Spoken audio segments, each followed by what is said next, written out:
March 31st, 2025. Israel's military on Monday issued sweeping evacuation orders covering Rafah and nearby areas and indicating it could soon launch another major ground invasion in the Gaza Strip's southernmost city. Israel ended its ceasefire with the Hamas militant group and renewed its air and ground war earlier this month. At the beginning of March, it cut off all supplies of food, fuel, medicine, and humanitarian aid to the territories of roughly 2 million Palestinians to pressure Hamas to accept a proposed changes to the truce agreement. Israel's military ordered Palestinians to head to Muwasi, a sprawl of squalid tent camps along the coast. The orders came during Eid al-Fitr, a normally festive Muslim holiday marking the end of the... Let's see. Last May, they launched a major operation in Rafah on the borders with Egypt. Supposed to withdraw from the quarter under ceasefire. It's signed with Hamas. Later refused to do so, citing the need to prevent weapons smuggling. On Monday, people fled with their belongings. Was this after the... I think this was the issue. The orders issued. Hold on. I think I can try to find this. I'm almost positive that I remember this story that there were like almost like 1 million people that ended up fleeing before this attack. Wait, hold on. Let's see. Biden's red line. Israel's actions in Rafah so far do not represent a major gun invasion. What is this? Hold on. Okay. This morning, with Israeli forces pushing to the heart of Rafah and growing numbers of Palestinian civilians killed, the White House facing questions on President Biden's red line and if Israel crossed it. Especially after that strike over the weekend, killing dozens in a firestorm at a camp in Rafah. We don't want to see a major ground operation. We haven't seen that at this point. How many more charred corpses does he have to see before the president considers a change in policy? We don't want to see a single more innocent life taken, and I kind of take a little offense at the question. No civilian casualties is the right number of civilian casualties. But more civilian casualties yesterday after a new strike on this tent encampment killed at least 21 people, according to the emergency services in Hamas-run Gaza, most of them women and children. The IDF denies the tents were in a safe zone. Israel also releasing an initial investigation into the weekend attack, which has drawn international criticism. The IDF says it used small bombs to target 2 Hamas commanders, but that a secondary explosion started the enormous fire. Our munition alone could not have ignited a fire of this size. The IDF says hidden Hamas weapons might have caused the blast, but offered no firm evidence. An Israeli official earlier said a gas tank could have sparked the flames. The Pentagon also confirming an NBC News report that the U.S. military has been forced to suspend aid delivery into Gaza by sea after a section of its temporary pier broke apart in bad weather. Okay, listen, I will find this later, okay? But, sorry, You're fine. Yeah, sorry, I'm diverting from your conversation. Okay, go ahead, continue. Trying to remember where we left off. Basically, I just think that, I think we agree that the U.S. needs to be a lot stronger on Israel, but it just feels like we all say that we should, and then nothing ever really happens. And this isn't me like Pepe posting or anything, but it just feels like with how fickle of an ally they are. Like, I don't know if you remember this in the early 2000s, they were selling our avionics to China. We just laughed. It just We feels... thought that was funny. I thought it was funny.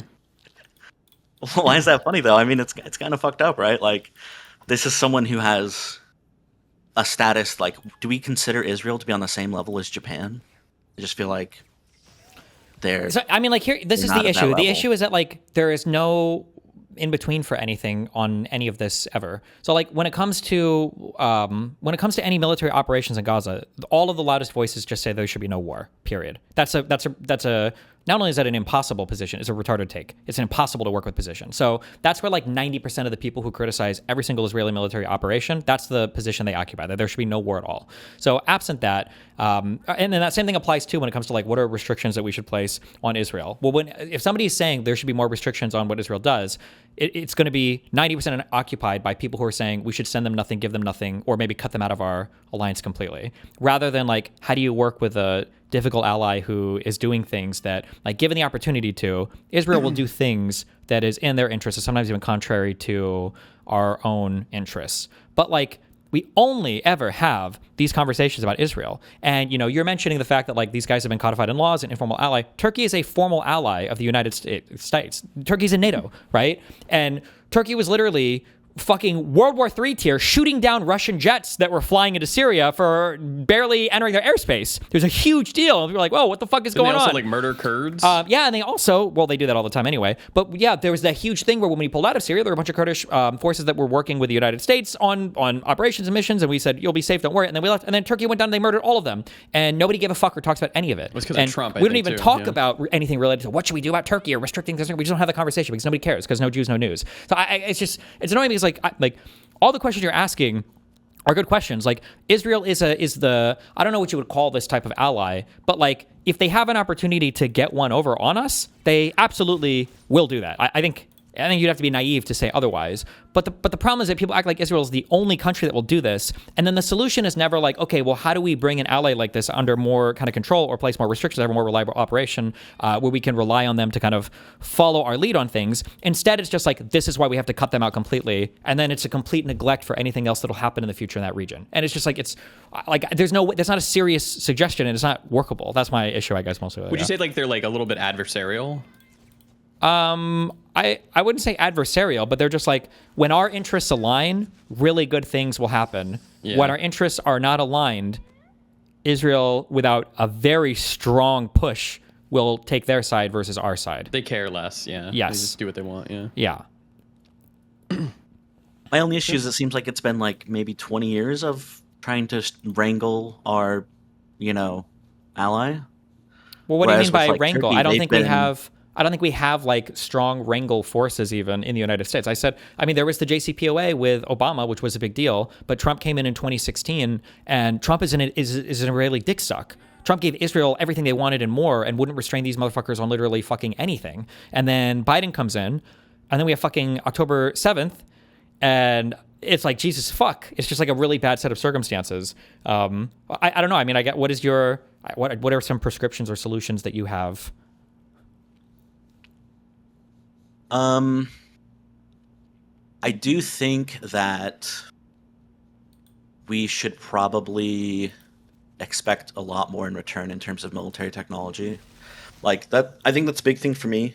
What do you mean I by do have an expect article that more? I can link you What for. do you mean by expect more in return for military technology?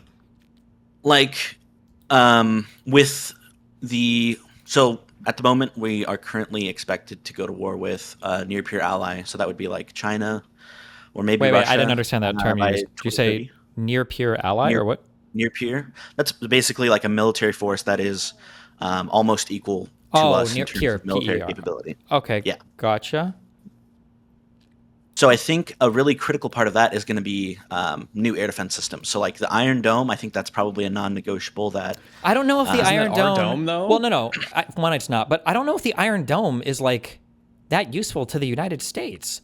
Like the Iron Dome is for like crude rocket intercepting things. There's like the Sling of David, I think, or whatever, that might be a little bit more relevant. But if we're talking about near peer ally, I don't know if the Iron Dome is helping you against somebody that's shooting like cruise missiles or really high altitude ballistic missiles. Like this is mainly just for. It's just for like. Well, no. What? Go ahead.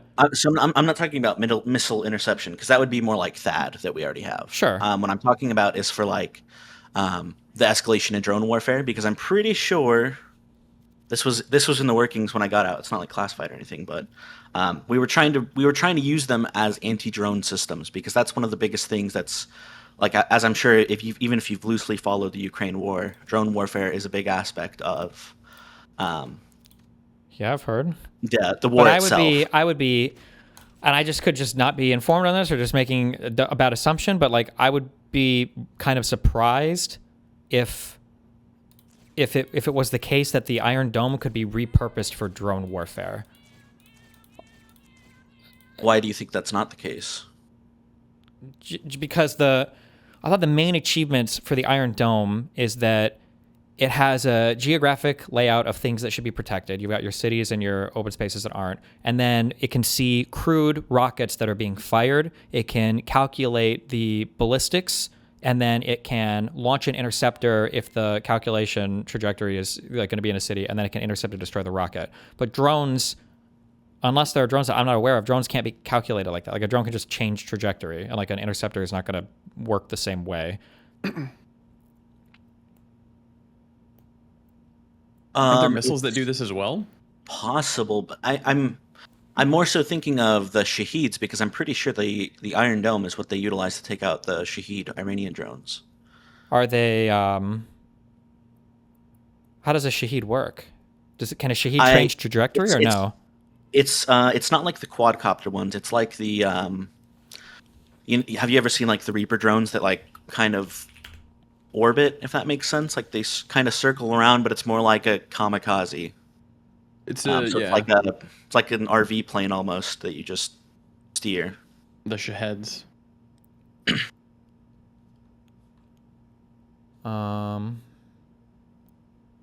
I would need to learn more about the Shahed drone. My understanding is that the do the Iron Dome missile interceptors, can those missiles, once they've been fired, can they change their trajectory significantly, or are they more or less on a set path once they've been shot? I'm pretty sure the interceptors are rockets, so I don't think they can. No. Okay. People in chat are saying yes. They can? Oh, can they? I'm talking about the interceptors. Soul City's wrong. Yes, they can. They can't. Yes, no, yes, no. It can be steered. I mean, like, can they be significantly changed or just like slightly changed? Because then the next question is going to be, how much do the Shahed change trajectories? Yes, they can change trajectory. Appearing as sharp, abrupt turns. Okay. It's a short-range interceptor, so it's not going to matter too much. You can see them change directions in videos. Oh, okay. How much is an Iron Dome missile? I want to say they're like 2 million each or something. The interceptors, Jesus, they're like they're Patriot expensive as fuck. Cost. I believe. I don't know. Jesus. Yeah. How much do Tamir intercept? Hello? I'm just shortly cutting in to say that Iron Dome does not work with Shahed. Wait, these I'm are just, 40 to 100,000 per missile. Just as a Okay. quick thing. Sorry. Okay. Yeah, so basically it's designed to intercept short-range, low-tech rockets, and not high-speed ballistics, not cruise missiles, and not drones of the Shahed type, definitely. And more importantly, it's only good for a very, very small country. So something like Ukraine in size, it will not be impossible to do, and definitely not possible with the United States. Yeah. Gotcha. Okay. That's what I've been told by military people. Bye-bye. Be careful. Thank you, Anna. I would have to read more, I guess, about the drones and everything. But my understanding is that, I already gave it. My understanding is that the Iron Dome is not something that would be like useful. Definitely not against any advanced, like you said before, like pure military allies. It wouldn't be useful against any advanced attackers. And then I don't know if it would be good against like the small drones or overwhelming drone attacks either. That's my understanding, but I guess I could be wrong. I don't know. But I would also say, I mean, like if we really wanted to do something about defending our country or allies against drone attacks, we probably should have worked with Ukraine more and stuff. But I mean, we worked with them a little bit, but I mean, Not enough. Well, I don't know if we ever gave it to Ukraine, but we have something called a directed energy, or it's a CUAS. It's like a handheld, weird little space gun that you can actually shoot at the drones to disable them. But I don't think they work anymore because of the optic fibers that they run now. I think the main concern right now is we're trying to find a way to combat a lot of things that I feel like Israel would have the expertise on. Like, I feel like Ukraine would have more expertise now.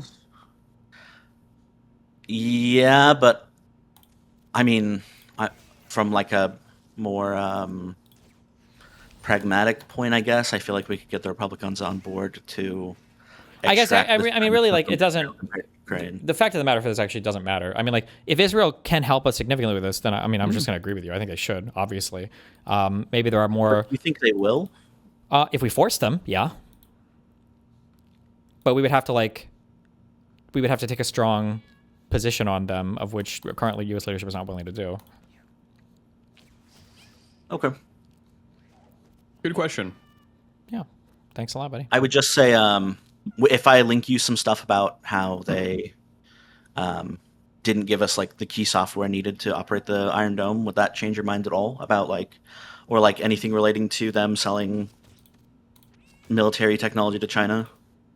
I mean, it wouldn't surprise me if they have fucked around on that, but I mean, like, what do you mean by like change my mind in terms of? I'd be curious to read, I guess, real quick about the whatever the software story thing is. It sounds kind of weird to me, but Someone in chat said that they wouldn't give over the source code for the Iron Dome, and the U.S. wanted it / asked for it. Sure. But I mean, that's a totally different question. But I'm curious for the system that this guy said was bought. What's the what I guess what's the article you have on that? I'm curious. I don't specifically have an article for the technology sales happened a while ago. I think it was either the early 2000s or the late 1990s. But I think we've had suspicions for a while that Israel was planning on selling some of the avionics in the F-35 to China, as well as Saudi Arabia, which is a whole nother thing. Is that happening, or has that happened?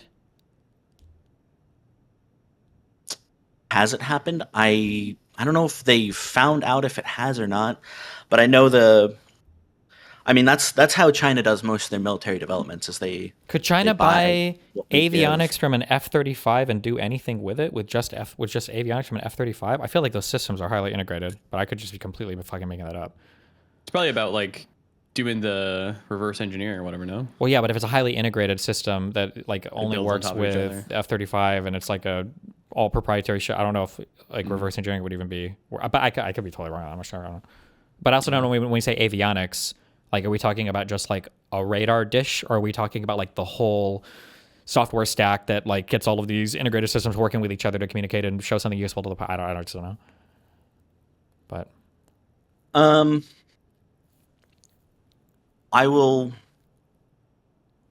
I'll find it for you and I'll give it to Bing to give to you, or I'll DM you. okay. I wasn't expecting us to actually talk about the. I mean, probably don't care as much about it since it happened like 20 years ago. But I mean, I still think it's pretty like it's like a pattern of behavior sort of thing, if that makes sense. In my Yeah, mind. sure. But I guess what is your suggestion? What do you think we should do? Well, like I said, I think Israel owes us a lot more for what we give them, like in terms of military technology. Like, Yeah, are but you earlier familiar you with asked. the You trophy said. systems? Earlier you Kings said have? you feel like they probably wouldn't give any of it to us. So I mean, like, what is your suggestion? Give any of what? Or earlier, because I said earlier, well, I think we should force them to help us more, collaborate more, and you said, well, but do you think they would? So it sounds like your position is that they probably wouldn't. So then my question would be, what do you think we should do? Right, I'm just saying I think we need to be more firm on Israel. Like I'm saying, I think we agree on that, right?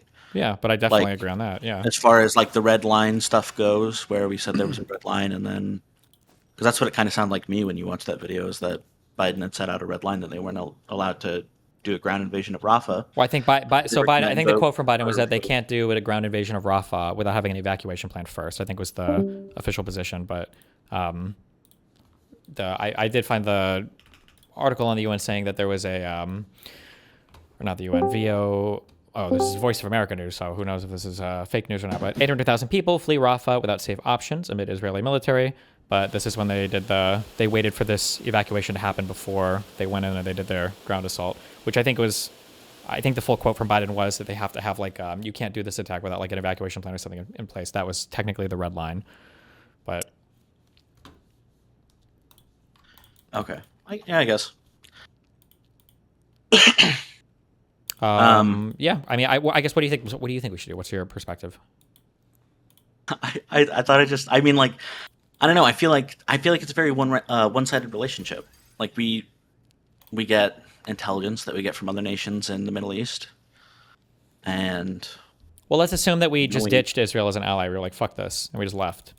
What do you think would happen next? do you think would be like? Walk me through some of the things you think would happen, and then if you think it would be good or bad for. What would happen in terms of like the Middle East? Yeah, sure. And do you think it would be good or bad for U.S. interests?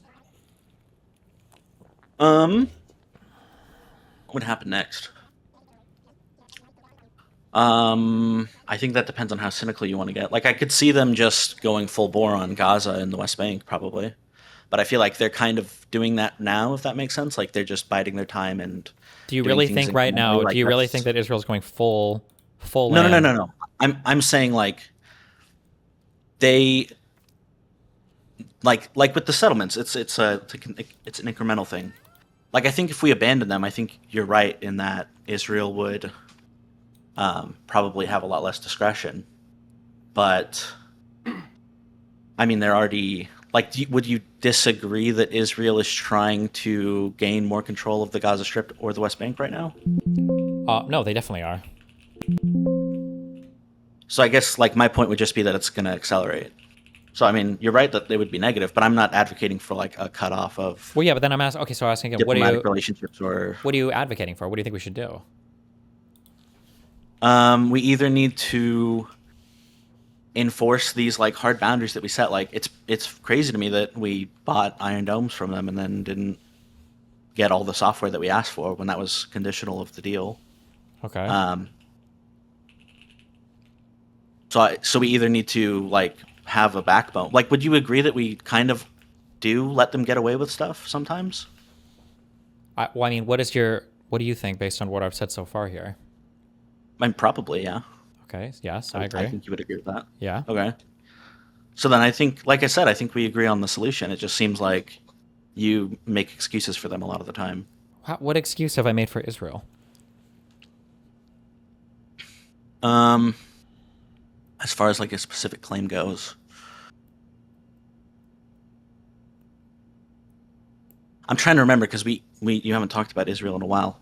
It seemed kind of weird to me that you didn't want to call them evil. Okay. Not, oh my God, not Israel itself, but like the law is kind of crazy, right? Yeah.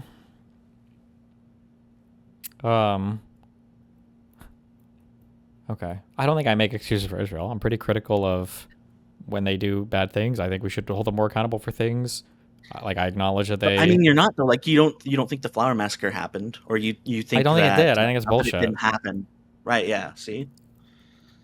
Do you think that Israel purposely dumped a bunch of bread in for the hopes that Palestinians would surround it and then just start killing them? That they would send a whole night unit out into the unoccupied Gaza Strip to do that?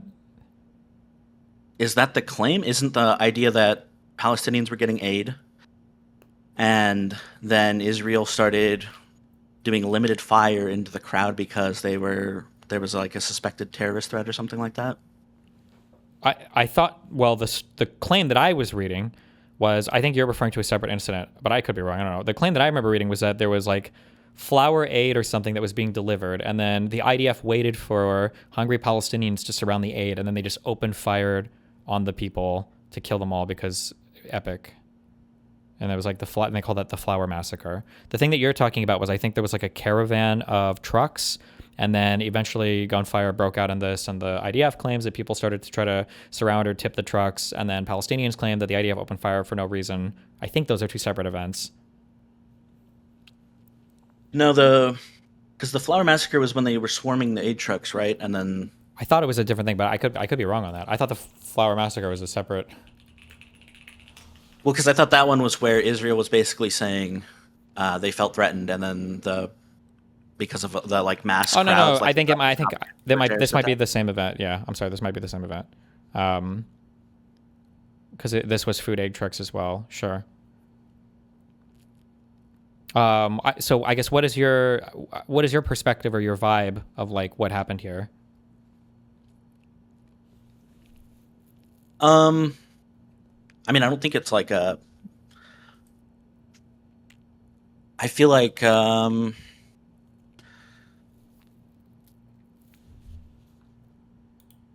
I call it? I mean, I guess I would call it a massacre, but like sometimes mistakes happen, I guess. No, I'm asking you. What are you vibing out? What are you thinking? Well, now you sound like you're making excuses for Israel. What do you think happened? What do I think happened? Like, do you think the IDF went in saying that, like, we're going to bait Palestinians with these No. trucks and then we're going to murder them all? No, I don't. Okay, well, I think that's why it's called, like, the Flower Massacre, is that, I'm just taking some quotes here from the head of this Wikipedia article, but it's like, survivors described the massacre as an ambush, stating the Israeli forces deliberately opened fire as Palestinians approached the aid trucks, resulting in a rush away from the gunfire that added to the death toll. I mean, I would say it's probably a massacre in the same way that a lot of our, like, battles with Native Americans were massacres, where, like, you can kind of see why there was a battle that started, but then it ended up just turning into a lot of unnecessary bloodshed, if that makes sense. Okay, I don't think this would be comparable because the Native Americans were their own standing fighting force. Obviously, they were disadvantaged for a lot of reasons, but these were people coming for aid, no? Yes. Yeah. Okay, wait, what do you think we disagree on? Or hold on, I'm curious. What is the... About the Flower Massacre? Yeah. Well, earlier it said you said that you didn't think the Flower Massacre happened, but it sounds like now you do. Was that the original claim? Right. I thought the claim had something to do with, like, does Israel, I don't even remember how we got here. I don't believe, when I say I don't believe that the Flower Massacre happened, what I'm saying is I don't, like, there were people that died, that got killed by the IDF around aid trucks. I'm not denying that happened, but the claim, the reason why people took to calling it the Flower Massacre, and then the claims that were echoing all over social media was that Israel was, like, baiting people to aid trucks and then killing and shooting and killing them when they feel like they're close enough. It was like an ambush, or it was like a bait for it. Oh, he said you make excuses for Israel. Oh, yeah, I was just curious what excuses, because I feel like I'm pretty honest when I describe their behavior. I don't think I've described any of the behavior or, like, necessarily excused any of it. The biggest excuses you're going to find are whether or not I think they had, like, a just cause for war after October 7th, I guess, is where people are going to have the strongest, like, factual disagreements, but... I think the easiest one to argue about that we probably disagree on is, do you think that the Israel should still be at war? Like, I feel like they've probably had enough time to accomplish their military objectives. Well, but I've said that for like a year, haven't I? After they did that, after they did the push into Rafah, my understanding was they'd ground pushed through the entirety of the Gaza Strip, and then past that, I don't know why that war lasted for like another year and a half. I just didn't understand that. It just seemed silly to me. I don't think I don't know if I ever got a great explanation for why that continued for so long, other than there were still Hamas people hiding everywhere. But then it's like, I mean, how long are we going to continue that conflict for? Then was my feeling for it. Oh yeah, then I think we agree on that. Okay. But I will. It's good talking to you. Yeah. Also, you always say my name wrong. You always say Devon or Devon. Do you know who I am? Yeah, you're my like wiki editor guy. Yeah. Okay. Yeah. I just want to make sure. Okay. You always forget who I am, and it makes me I so never sad. forget who you are. I would never. No one forget. forgot. Nobody. Now get out of here. I'm sorry about asking about the McNugget sauce. That's my bad. Way to go. I will never ask again. Good job. Got him. All right, Charvine. You got it right this time. Thanks, Moon. Okay, so related actually to the last caller, I do think, Stephen, you make excuses for Israel. Okay. But I also think it's kind of like where your brain gets broken a little bit through your own principles, or against your own principles. So I want to walk through a couple of analogies to U.S. politics and why you don't apply them to Israel. Okay. Let's go back to Charlie Kirk, political violence, and like lowering the temperature. Why were you upset when so many people asked you to condemn political violence in those moments where you kind of pushed back on even being asked? Because I feel like the best world is both sides condemning political violence, and then the next world, the middle world, is nobody condemning political violence, and the worst world is just one side condemning political violence because it leads the other side to feeling more emboldened. True, and you also said that there's a power hierarchy where the person in the institution with the power should go first, right? That's like your claim on Trump. Yeah. No, I don't know if I. The reason why I would say Trump should go first isn't because he's the one with the power. It's because these motherfuckers never do. It's my issue. Like, it wasn't a matter of like Trump needs to disavow before we do because he's the president of the United States. It was more like Trump needs to disavow and he needs to do it first because I know he won't, I think is the issue. Yeah, I think you said both. Do you agree, though, that the person with kind of an asymmetry of power should go first? in a functioning democracy, no, I think everybody should just do it without question of like who said what. I guess I'm not asking about the democracy as a whole. I'm asking about the obligation of the person in power. I mean, I guess I'm not. There's no turn ordering here. It's irrelevant. I think. Like if somebody gets killed or whatever, like in a normal functioning society, if I see that like somebody gets killed, like everybody should say this is horrible. We shouldn't want political violence ever. It shouldn't be a question of like has the guy at the top said it first or he's got an obligation to say it first. It should just be everybody. But I guess if states have some sort of monopoly on violence, is there some sort of like duty to restraint? I mean, it depends on what they're responding to, but I would say, like, as a broad rule, generally the stronger party has a bit more obligation because they've got more capability to defend and to attack, for sure. So what do you think about, kind of, and I know you're, over the past month plus, like a lot of your rhetoric is changing, but how do you perceive that in relation to the Israeli government what is my, and their rhetoric? What is all my, what rhetoric of mine has changed? I think you're shifting on Israel in general. Okay. No? In a good way. I would say in a good way because I'm pro-Palestine. Yeah, I know, like but I don't think it has. I think you guys are just literally the most brain-broken people on the planet. But you guys, me, I didn't. I don't like everything. I think I've had like the same consistent set of criticisms for like a year and a half or longer, and I've had. But I don't. So this goes to. I wanted to get here, but like I don't think that that's fair. I think you've criticized, for example, Republicans for kind of like dressing The up. issue is that like as the war has gone on, the behavior has become more and more and more unacceptable. But in your mind, you're not seeing because you're incapable of updating your opinion in real time because you decided everything that you were going to think about this ever on October 7th. I don't care. I've already decided this. No, I am projecting this on you. Okay? You decided on October 7th, this is how I'm going to feel forever about this. And I'm updating my feelings about things as time has gone on. As time has gone on... This is part of your problem. You're bucketing everybody who's pro-Palestine. Let me finish my one statement and then you can say what you want to say, okay? Because you've already said something retarded. So that's what I'm responding to the retarded thing you said, okay? Maybe my underlying assumption about your thought is not true. That's fine. You can correct that, okay? But as time has gone on, and I've said that my behavior, or the behavior of Israel, I think is less defensible. I think that these things are not defensible. In your mind, you're viewing it as like, oh, this is good. He's changing his mind about the things that he said about Israel. But that's not true. My opinion is just up. Like, if you were to ask me right now, do you think that Israel's behavior was acceptable on October, 30th or whatever? I would say yes, absolutely. My opinion on that behavior hasn't changed. But my opinion on Israel as it stands right now, I think the behavior has been significantly less defensible over the past year.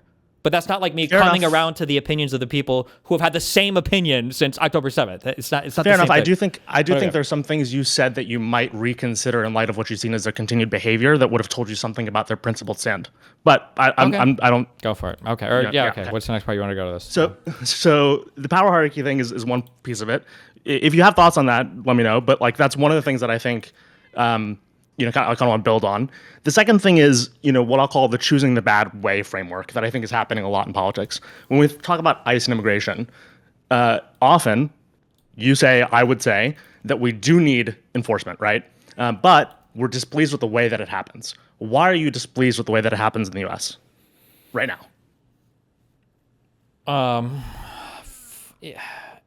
I'm going to give you my answers. I know you're trying to draw analogies, but I don't know how this is going to map to the Israel thing. But I would say that I'm displeased with immigration enforcement right now in the United States is because, one, from an ideological perspective, the people carrying out the enforcement seem to be reveling in the cruelty of it all. So I think that their hearts are definitely not in the right place when it comes to the enforcement, number one. I think from a process and procedure thing, I think that the procedures are largely unlawful, if I'm being generous, or like just downright crazy criminal, like when it comes to administrative warrants to break into homes, or when it comes to just murdering, like citizens that are protesting, like this is not good. I think the amount of money we're spending on it is stupid. I think the arguments supporting it are unsupported, like the idea that these people are hurting us economically. I think the lies that we're telling about the threats that illegals are posing to the United States, and then all the other policy, like our detention of people and sending them to CCOT and everything, like all of the stuff that spawned from it, I would say all of these things are bad things. Yeah.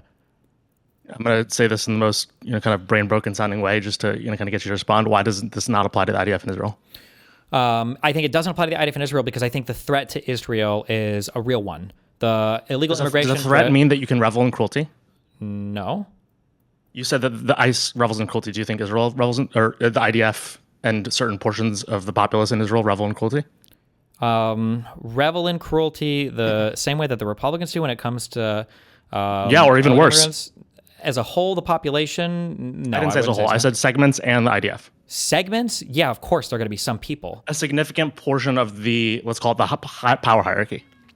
Are these the Is this like the far right people of the Netanyahu This is coalition far or right. whatever? This is the IDF. We've seen their WhatsApp leaks where they're the sharing. IDF, every single person has been like in the IDF or whatever. Like there are people that definitely, yeah. I mean, I'm almost definitely going to Active say combatants. yes. Yeah, but like this is going to be true of almost every single like military operation. So should we be okay with reveling in cruelty? No, I don't think it's good. But I mean, like, do you support Ukraine? Of course. Ukrainians absolutely revel in the cruelty. Hold on, but there's a different boundary level where I'd still support Ukraine over Russia, even though, for example, a lot of them Wait. are, I'm not even talking about supporting or not supporting. Obviously, I support Ukraine very strongly, right? But the Ukrainian soldiers absolutely revel. Like, we're getting music videos of poor Russian homeless fucking 40-year-olds being murdered by drones, right? Like, they revel in it, right? Right, but then we go back to the power hierarchy. Who has kind of an ability, right? And this is where you're talking about ICE.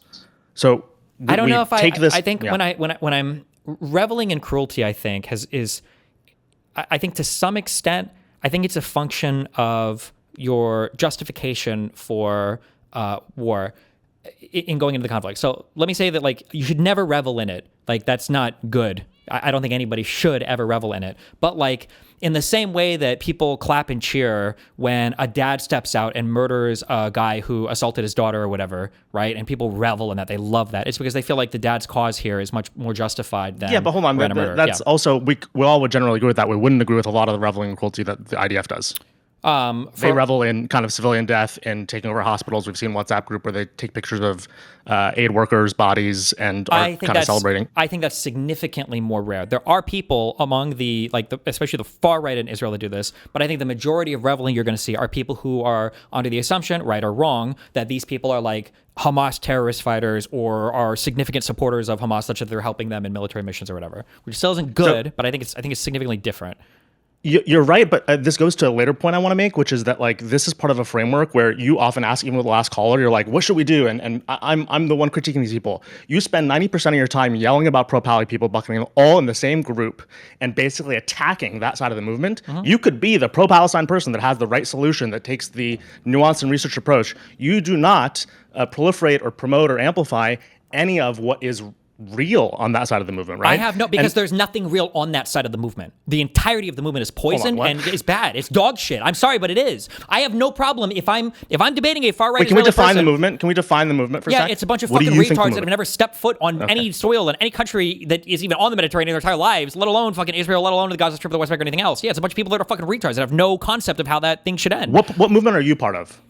I have no fucking idea. I don't know, the center left, I guess, maybe, for Israel? Maybe that's the thing I'm suggesting, right? What if you could, and I'm not suggesting this in a big way, but this is the critique I have of you. You're like going, hey, here are all the flaws in this side of the argument. Here are, though, all these truths. And these truths are things that you and I, for example, might have agreement on in this conversation. But you do not spend time amplifying, digging into, researching. But these are loser positions. Nobody wants that position. That's a loser position. Like, if I were to say... How do you know? How do you know? You haven't tried. Because everybody says it. Because it's already lost. My position would be the negotiations that were supposed to happen at Tampa Summit after the Clinton parameters. Those were a set of parameters. I'm talking about now. I'm talking about now, Shut the fuck up. Now it would work. But those are parameters that Israelis wouldn't agree to and Palestinians wouldn't agree to. And every Zionist would tell you that they are suicidal, that they're never giving up that much land in the West Bank, that they're never letting the Palestinians have their own government. Look at October 7th, that they're going to kill us all. They have to be militarily restricted. And all the Palestinians will say, we're never going to agree to forfeit our infinite right of return. We're never going to make deals with a genocidal apartheid state that wants to divide the lands of Palestine. Like, that's a loser position. Nobody will agree to that. There's the whole issue. What do we want to do today? What movement are you part of today? When you go to these historical points, part of the problem with those historical points is that we're not talking about what's happening on the ground. A lot of the things that we just spoke about, for example, the reveling in cruelty, or if you want me to give you like a solution or what I think I would push for, I can give you that. But there's literally nobody that pushes for it. Like even the two-state solution is. I'd love to hear. It would just be a retreading of the. Basically, the things that were started by the Clinton parameters. Tomorrow with Israel, not like if you were czar. Sure. Are you assuming that I'm the president? I can stop my figures, and this is what I make everybody agree to. Let's assume you're the president of the United States. If I was the president of the United States, then I would more or less push on this issue that there should be that the Palestinian Authority should be the unified ruling body of the Gaza Strip and the West Bank. It can't be divided anymore. That's fucking retarded, okay? Once the Palestinians, you have them hold a new election, and if they vote for Hamas again, I don't know, suck your own dick. Fuck it. Fuck you. You have them hold an election. Once the Palestinians vote, once you have a leader that represents the Palestinian people, whether you do a parliamentary or whatever, that leader then has to go to the United States, and then whoever is elected as the leader right then and there, if it's still Netanyahu of the United States, has to go to the United States, and then these two motherfuckers are locked in a room, and they are forced to negotiate on end terms that are probably probably going to resemble the Clinton parameters. It's going to be two separate countries. There's going to be a slow transition of Palestine into its own independent state that's allowed to have a military and all that other bullshit in ways that the United States and Israel and Palestine can collaboratively work on to make sure everybody feels safe. There's going to be land swaps so that the land and the territory size probably more or less resembles the total amount of land that they had allotted at the end of the, or before the 67 war began. There's going to be some negotiated right of return for Palestinian citizens, maybe 20,000, 30,000 or numbers that Olmert was kind of floating. Maybe it'll be something like that. It's not going to be all 7 million or however many people that have never stepped foot in this country in their life who think they have a right to return there. It's going to be a total abandonment or withdrawal from Israel from Area A and B. Like, it's going to be a separate country now, so the Palestinians will get to run it. It seems like, for better or for worse, I don't know what they call it, the WAC or whatever situation they've got on the Temple Mount, where I think it's Jordan right now that basically runs it, so that Israelis are able to go and come on the Western Wall, and then Muslims are able to go and come inside Al-Aqsa Mosque or whatever, and they can both enjoy their fucking thing. It'll look, that would be like the negotiated something that would push both these motherfuckers towards. Essentially something like that. And then if they don't do it, if the Palestinian delegation won't agree to anything, then you disconnect fucking UNRWA and you tell them Netanyahu's going to fucking run a train on your entire fucking bullshit territories until you guys are all gone. And if Israel doesn't agree to it, then you cut all of your fucking funding from the Israeli military and you start telling them that we talked to Iran and Saudi Arabia and these guys are going to go both work together and be your friends, and now you guys are on your own and the Muslim Brotherhood in Egypt are going to come and fucking run a train on your people until you're all gone. Then it would be some kind of thing like that. But that solution that I just gave, nobody wants it. The Palestinians don't want it. You do not promote that solution. I think that solution is great, but you are not. I've literally brought. What do you mean? No, I don't. It just doesn't come up that much because nobody wants the solution. The Palestinians don't want it, and the Israelis don't want it. You are the architect of your media environment. You, for example, have talked about how the media environment on the right in the United States and on social media and with the creators and the influencers create something downstream in the polity. You also impact people in the polity. I'm not upstream on Israel-Palestine. I'm reactive. What? I have to react to what comes down the pipeline. I don't get to set the tone for... How you react and what you emphasize does impact the polity that you influence. Okay. Do you disagree with that? I feel like these are the positions I've more or less pushed for like a year and a half. So I don't know what you want me to say.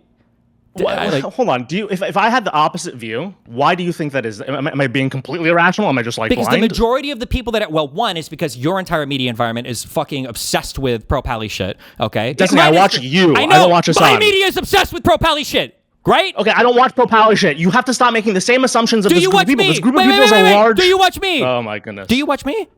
Yeah, unfortunately. I watch all pro-Pally shit. So our media environment is all pro-Pally shit, okay? So the reason why I come off as being anti-pro-Pally is probably going to be the same reason why people think I'm cruel on healthcare, cruel on housing, and cruel on minimum wage. Just because most of the people I'm responding to are on the opposite side of me for that. Now, I don't think those things. I am a left of center...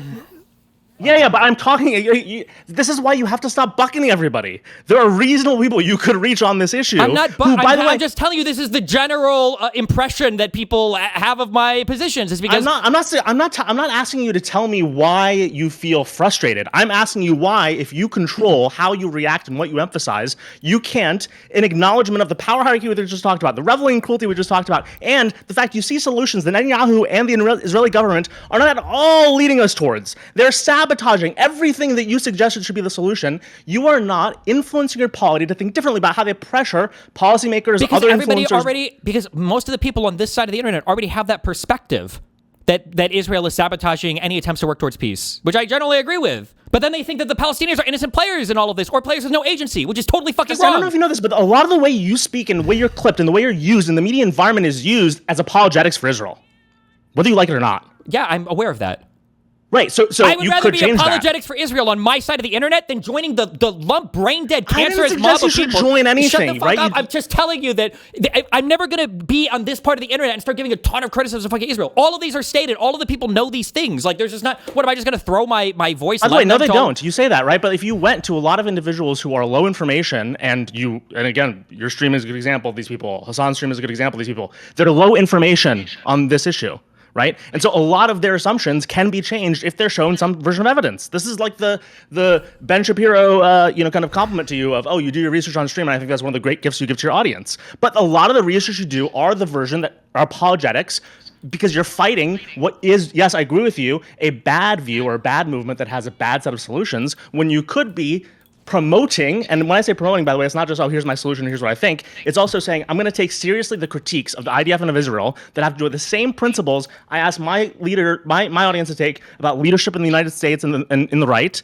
And by the way, you've convinced them that those principles apply. And if you apply those same principles abroad, you can see and you can start to, have a call to action that we should be acting differently to persuade a different set of behaviors. Okay, give me an example of how this would play out, I guess.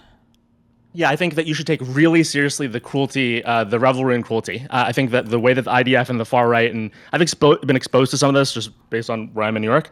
I think if you highlighted some of that, kind of revelry, the issue is that when we talk about the IDF versus Hamas, right, or the IDF versus, kind of how we discuss Gaza, when we don't highlight or verify or talk about the downsides of how the IDF or Israel acts, what we're doing is we're taking one population, the IDF in Israel, and we're saying, look, we can justify their bad actions. When the bomb gets close to that journalist that almost got hit, kind of 2 weeks ago, or even with the apartheid courts, there are reasons that they're going to want these things.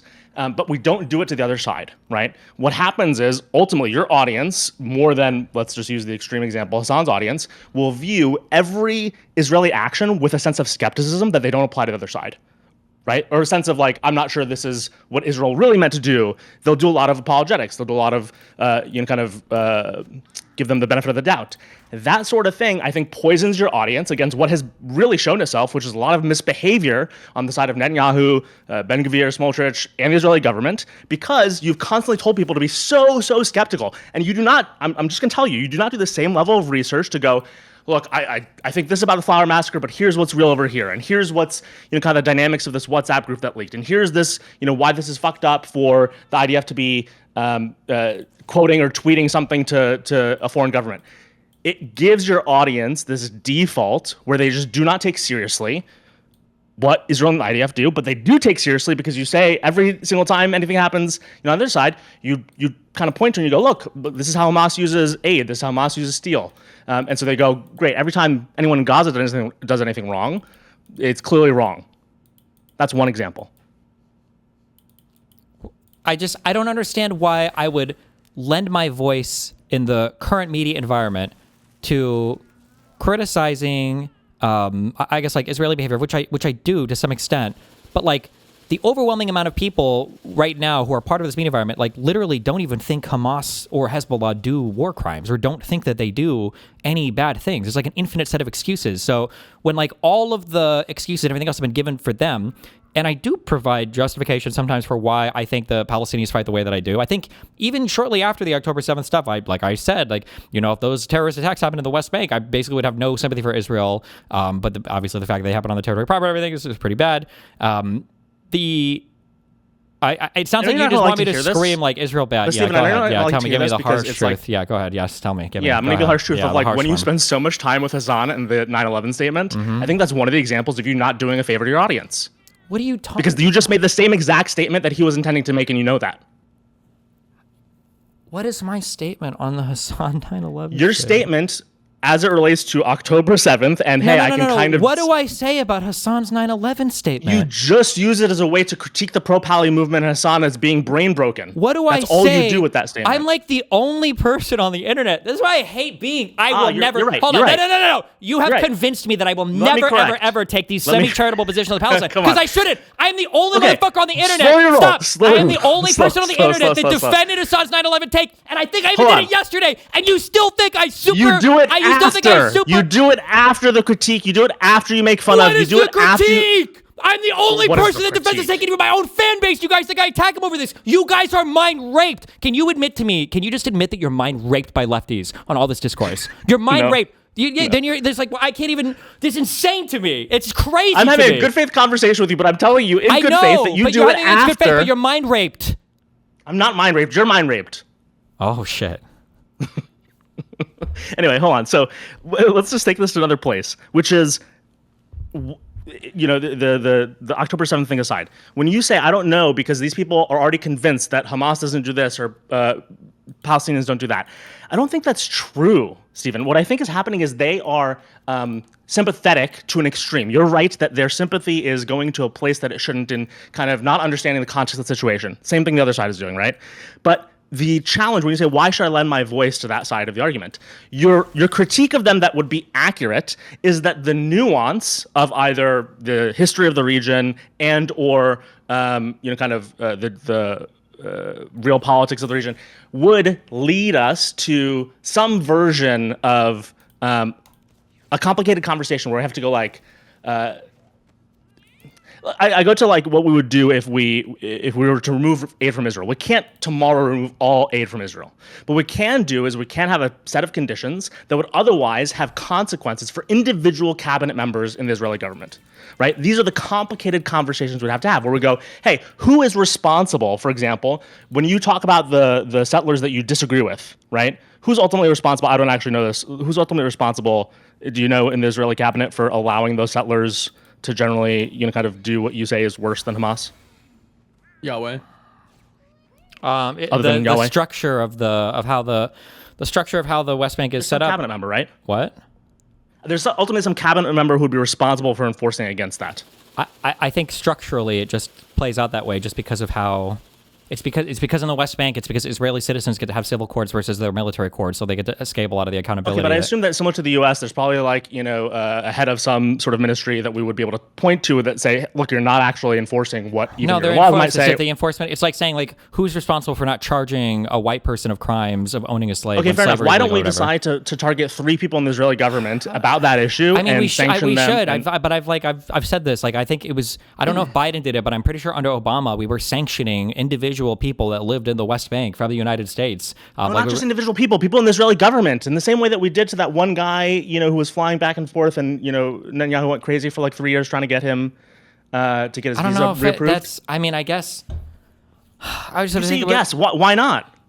Because sanctioning members of the government for a policy your country has is I don't even know if that's we have to take new measures in the same way that in the United States. I don't know if the West Bank is the most extreme situation of all the U.S. allies. I think I would probably look to sanction all the situations. I don't mind nice. What a pointless situations. Fucking critique. Cool. Let's just sanction every single fucking person then that does things we don't like. Do you see how fucking retarded that sounds? 100%. Okay, great. Then we should do that. I agree then with you. We should, as long as we sanction every U.S. ally. That's not what I'm saying. So I'm going to give you as ridiculous a response as what you're saying, right? This is an issue that is active. This is an issue that is international and global. This is an issue that a lot of people are concerned about. Yes, whether you like it or not, it's not the same thing as if Japan is doing something we don't care about. It's not the same thing. What about the Turkish people constantly killing fucking Kurdish people? Make the argument for me. Why do you think I'm not as concerned? No Jews, no news. That's why. Because nobody gives a fuck. Because nobody cares. Because nobody gives a fuck. That's the reality. Why yes, nobody else? cares. Why else might it be? Why else might it be? Let's see. In my most charitable reading, it would be because in the United States, if we care about our leadership and our domestic policy and our ability to lead the world, we have to respond to things that are getting the interests of our population. So if the United States population is highly interested in what's going on in Israel, especially with the rest of the world, it undermines the U.S. position internationally for us not to hold those people more accountable. Even if Turkey might be doing things that are necessarily worse, the fact that Israel is so much more in the spotlight means that we should hold them to a greater level of accountability because it can downstream damage us. Yes? That's one good new reason, but the 2 reasons that I actually have, one is that a lot of our support for Israel, not only in the form of cash, but also in how we act, for example, the UN, explicitly excuses and enables this behavior. We do not do the same thing in most of the other cases that you're talking about. So this is like this stuff we are a partner in. I agree with you. Hold on. But this is why I would never give the suggestion, okay? But I could. But if somebody were to say this, okay, we should condition U.S. aid to Israel incredibly stringently upon their behaviors in the West Bank and the Gaza Strip. But I also think we should condition all of the U.S. aid and the UNRWA funding to the Gaza Strip on the behavior of people in Hamas. Do you think there's anybody that would agree to both sides of that? No, I wouldn't even. But let's talk about that for a second. I think that's interesting. Why would you think of that as being reasonable as a way to again, this goes back to the power hierarchy thing, right? We have one power that's a state power. We have one power that controls resources in the region, has allies in the region, has us as an ally. And we have another power where we keep referring to Hamas as if it's like their true desire, right? We look at this people that is starved, that is... they were not starved they are diminished. They lack freedom. They're not starved. There we go. They live in an open Let's- air let's- prison. They let's lack go the there, right? freedom of movement. They don't have their own country. Right. They're And so you can't look at Hamas as being a representation of their truest will, right? It is unfortunate and it is there, but it's not a representation of their truest will. No, so why I do you can't. think There's it's not gonna. symmetrical? I'm not gonna. It's not. I didn't say it doesn't have to be symmetrical for you to have bare understandings of You both just sides. made the suggestion that it should be symmetrical in terms of how you enforce this at the UN. I think that 18-year-olds should be given food to eat, and I think 4-year-olds should be given food to eat. That doesn't mean I think both parties are of the same symmetry, just because my one behavior would be the same. I think that if we give a fuck ton of money to somebody, I think we give a fuck ton of money to somebody, then I think that they should be expected not to fucking rape and murder and kill civilians, whether that's the IDF and Israelis or whether that's Hamas. But we wouldn't do that by simply saying that all aid is preconditioned on something that Hamas has power over, right? We would be more nuanced. By the way, I would suggest Hamas is the governing body, and they're the government of the Gaza Strip. Stephen, this goes back to something that I think is like how we choose to do things, and I think this is the flaw right now with the right wing in the U.S., tech in the U.S., the global economy, all this stuff. We could decide to be particular about Hamas and everything you just said, and okay, if you don't do these things, here's resources you're not going to get, but then send in aid and our protection, no matter how much money it costs, we could get aid to people who needed it in Gaza. Do you disagree with that? Do you think that if the United States had the willpower, we could safely get aid without Hamas's full cooperation to citizens of Gaza? No. Innocent citizens of Gaza? No. Why? Because I think you guys think that Hamas is like it's like Al Not saying Qaeda. you guys, I'm just me. Because Hamas is the government of the Gaza Strip. Everything flows through them. It has to. They're the governing body there. They're the government of the Gaza Strip. What do you think that means? Why does that mean that we, as the United States, with the most powerful, and Israel, by the way, with some of the most advanced distribute it? They're the intelligence? ones that have the registry for where everybody lives. They are the one that run all the hospitals. They're the You'd ones. have a bunch of registry sites, and you'd send a bunch of troops to sit alongside those sites, and you'd make sure that ultimately citizens, as they're coming in, are protected as they pass a certain line. And if they at all are harmed on their way back across that line, then you'd attack Hamas. Okay, so we would just do What? an even more hardcore occupation than what the Why is that IDF already hardcore? does. Because you're Why is that talking about hardcore? because you're talking about taking over the region. You're talking about. I'm talking about feeding people for the sake of feeding people. Okay, true. I agree with that. That's just based. We should do that. You say that. Why is that unreasonable? Because it's retarded. Tell me why. Because you're No, retarded. why? Because you're talking about an entire takeover of a country. You want to take over the country. You're saying it like I it's didn't some, say take over. I said you're at saying certain it's like sites. We currently have these no, sites, don't we? You're retarded. We currently have these sites. You feed an entire population of 2 million Do people. we to have make sure these they're sites getting medical- today? Are there aid sites today? that function like this? No, not anywhere Are there in the aid world. sites that the IDF has supervision over? A little bit, and all of them are being accused of murdering Palestinians. Yeah, And a lot because of the them get IDF attacked. shoots at them, right? So why don't we go instead at those aid sites and do everything I just said? Because those aid sites are temporary sites that were set up during the war. That doesn't prevent anything I just said from happening. Hold on. Are you arguing that we should have set up temporary aid sites to feed people during the war or during like peacetime? I'm talking about right now. Let's just do right now. We tried and it didn't work. What? No, we didn't. IDF We tried. literally set up a whole fucking pier where we were supposed to bring shit in and it fucking deteriorated and fell apart. That was built, I'm pretty sure, with the Marine Corps, the Navy or whatever. Wait, wasn't that like 2 years ago? Yes. Or like a year What ago. happened? I don't remember all the events. I think it eventually just deteriorated. It wasn't maintained. There was too much chaos in the area. It just couldn't be adequately Was it the controlled. U.S.? Did we control it or did the IDF control it? I don't remember who had full. I think we either had joint or shared control or. I'm gonna guess that we could do a better job this time using the same size the IDF currently uses. No. Shit. What? Am I should just do a better crazy? job. No, Why? you're right. We should do a better job. Wait. With the U.S. military was involved instead of the IDF, wouldn't we say that they could do a better job? Not necessarily. No. Why? Because you think. Shouldn't we try? Yes, we should. We should try and do a better job. Okay. True.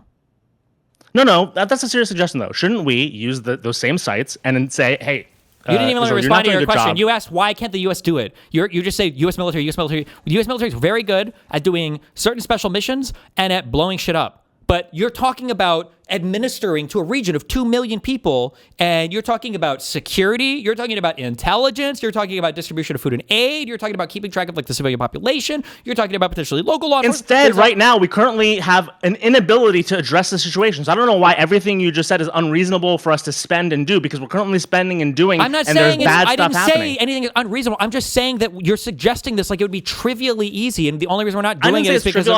I don't think it's trivial. I think it's obvious. Okay. And I think you could, when you're reacting, as you said, to things, state more obvious solutions. And I think that would help people that you, for example, point to and go, hey, your only solutions. You're you just saying said it it's for an the entire obvious stream before me. solution. Hold on. Wait, You just said the entire stream before me. I'm going to be clear. The obvious solution is we just need to try harder to make sure all the people get fed. That was just one part of the conversation. Don't that pretend. Was you chose to bring it up. That was your part. That was your point. Hold on. And you spent the rest of this stream talking to people and saying none of you and none of the pro-Pally people, etc., have any solution because you're all dumb and you're all mind raped and all this other shit and blah, blah, blah, blah. And the only thing you want is the destruction of the Israeli state. I'm telling you that there are people, and you know there are people, you can yell at me all you want, who would listen to something like a more obvious solution and other obvious solutions and other critiques of bad solutions and take seriously the idea that there's other middle grounds. You have asked for it this entire stream of other callers. I understand what you're saying, but you are the perfect representation of what I'm talking about. Why? Because everything you said has been mischaracterized, retarded. You think I criticize Hassan for his 9/11 takes? You think that the solution to the current humanitarian crisis is that the U.S. needs to go in and try harder, and then everybody will be This is why you're brain broken over this. You're so brain broken over this that you think I mischaracterized you. I did not mischaracterize anything you said. I immediately corrected myself on that. It was just after you make fun of him. Then yes, sometimes you're like, by the way, he's kind of right about this. I just started screaming at you because how frustrated it is you would bring up my take on it. Fair enough. So what? You have to pay a little bit of a tax. You have to pay a small tax. So what? It's not about paying a tax. It's that you can't even characterize my position on Hassan's 9/11 take correctly. Hold on, I'm not. Who do you think I am? Do you think I'm saying I haven't communicated well enough? What do you think I represent here? Do you think after this I'm now the person who goes and tweets about Destiny's takes on Palestine and Israel? No. No, I think that you're an average, probably Destiny fan, but most of you guys are significantly to the left of me on like the Israel-Palestine thing, which is just a thing that I've accepted at this point. Right, but what do you think happens, right? Because you're going, that's not going to work because all of you are brain broken. What do you think that means? There's a waste of time to talk about it, and I'm praying every single day that we missed one of the Iranian enrichment sites and that this can all be over soon and we don't have to worry about them anymore. As an Iranian, I hope that doesn't wind up being the case. But I will say, I think your pessimism about this is misplaced. I agree with you that in your chats, right, I think you're dealing with the most aggressive people, and Hassan's chat the most aggressive people. But at this point, a lot of your social media impact and your downstream impact is through clips, is through other things that are happening in the world, right? It's not necessarily... Why are you bringing up my tweet? What did I say? Yeah, okay, let's do it. You want to do this one? Wait, did I bring something up? Wait, what? Did you skip someone out? I see one of my tweets. I forgot I was streaming in here. Somebody brought this up. Don't worry about it. For real, you're good. Well, you don't want to do that? Brain broken. You're brain broken. It's fine. But you also said that you're Iranian. Are you Muslim or? No, I'm not. Okay. You're in America though? Yeah. Okay. Grew up in Jersey. Okay, that's cool. Do you want to do that one? We can. Why I'm upset at Zelensky for that? Sure. Let's hear it.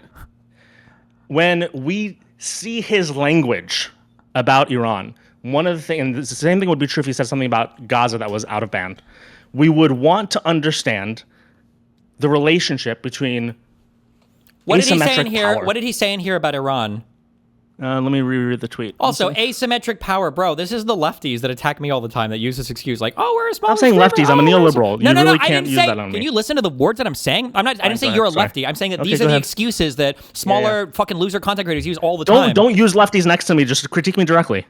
I'm not Okay, go ahead. Don't be mad, Destiny. It's okay. I'm not critiquing you. I am critiquing you, but I'm saying that the argument that you're using here with regards to every Arab or Persian or Turkish person or whatever the fuck, everybody in the Middle East, is the same argument that the lefties use when they're harassing people on the internet, where they're saying, well, I'm a smaller content creator. I'm a smaller content creator. Therefore, I can say the most unhinged, deranged shit about you imaginable, but you can't say anything about me or else it's harassment because you're a larger content creator. No, I didn't defend Iran saying something. I critiqued Zelensky for saying something. That's completely different than what you just said. Reread this tweet and tell me what he said. Was this the one I quoted? Yes, hold on, I'll be back. Read Zelensky's tweet. Tell me what's objectively. Let me use the restroom. Hold on.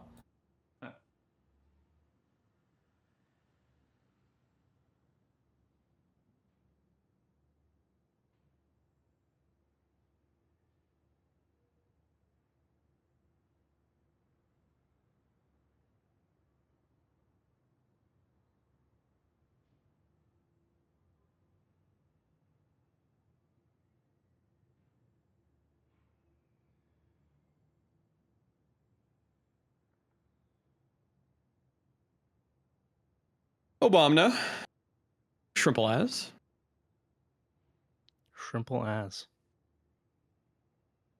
Hey everyone, this is a good time to say, if you like this, it's sponsored by anything else. I stream every single morning except Saturdays at around 7 a.m. Eastern Standard Time, and I do 3 to 4 hours of news And then when Dan gets there, I do 2 hours of cop slop / drama. Do you do Vera Collins? Tune in to check it out. We do sometimes, yeah. And we're going to be releasing Shrimple As merch soon. Does that have a shrimp on it? It kind of does, yeah, actually. But I'm allergic, so I it's can't. being made. It's being made. It looks good. Here is a it is not done at all. It is a rough markup of what it could look like.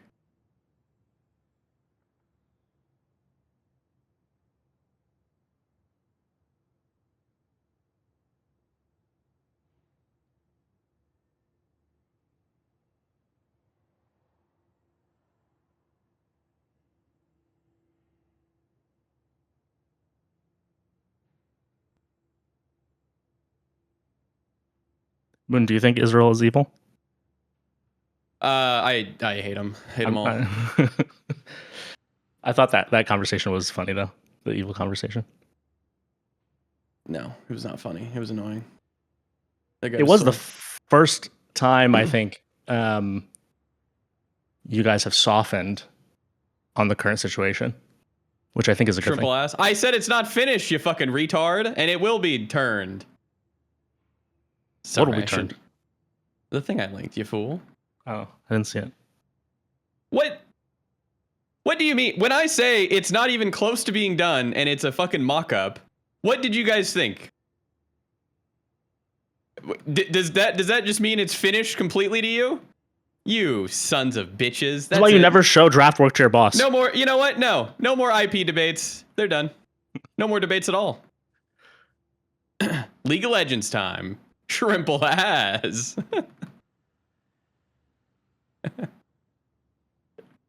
It can always be worse, you sons of bitches. Don't forget that.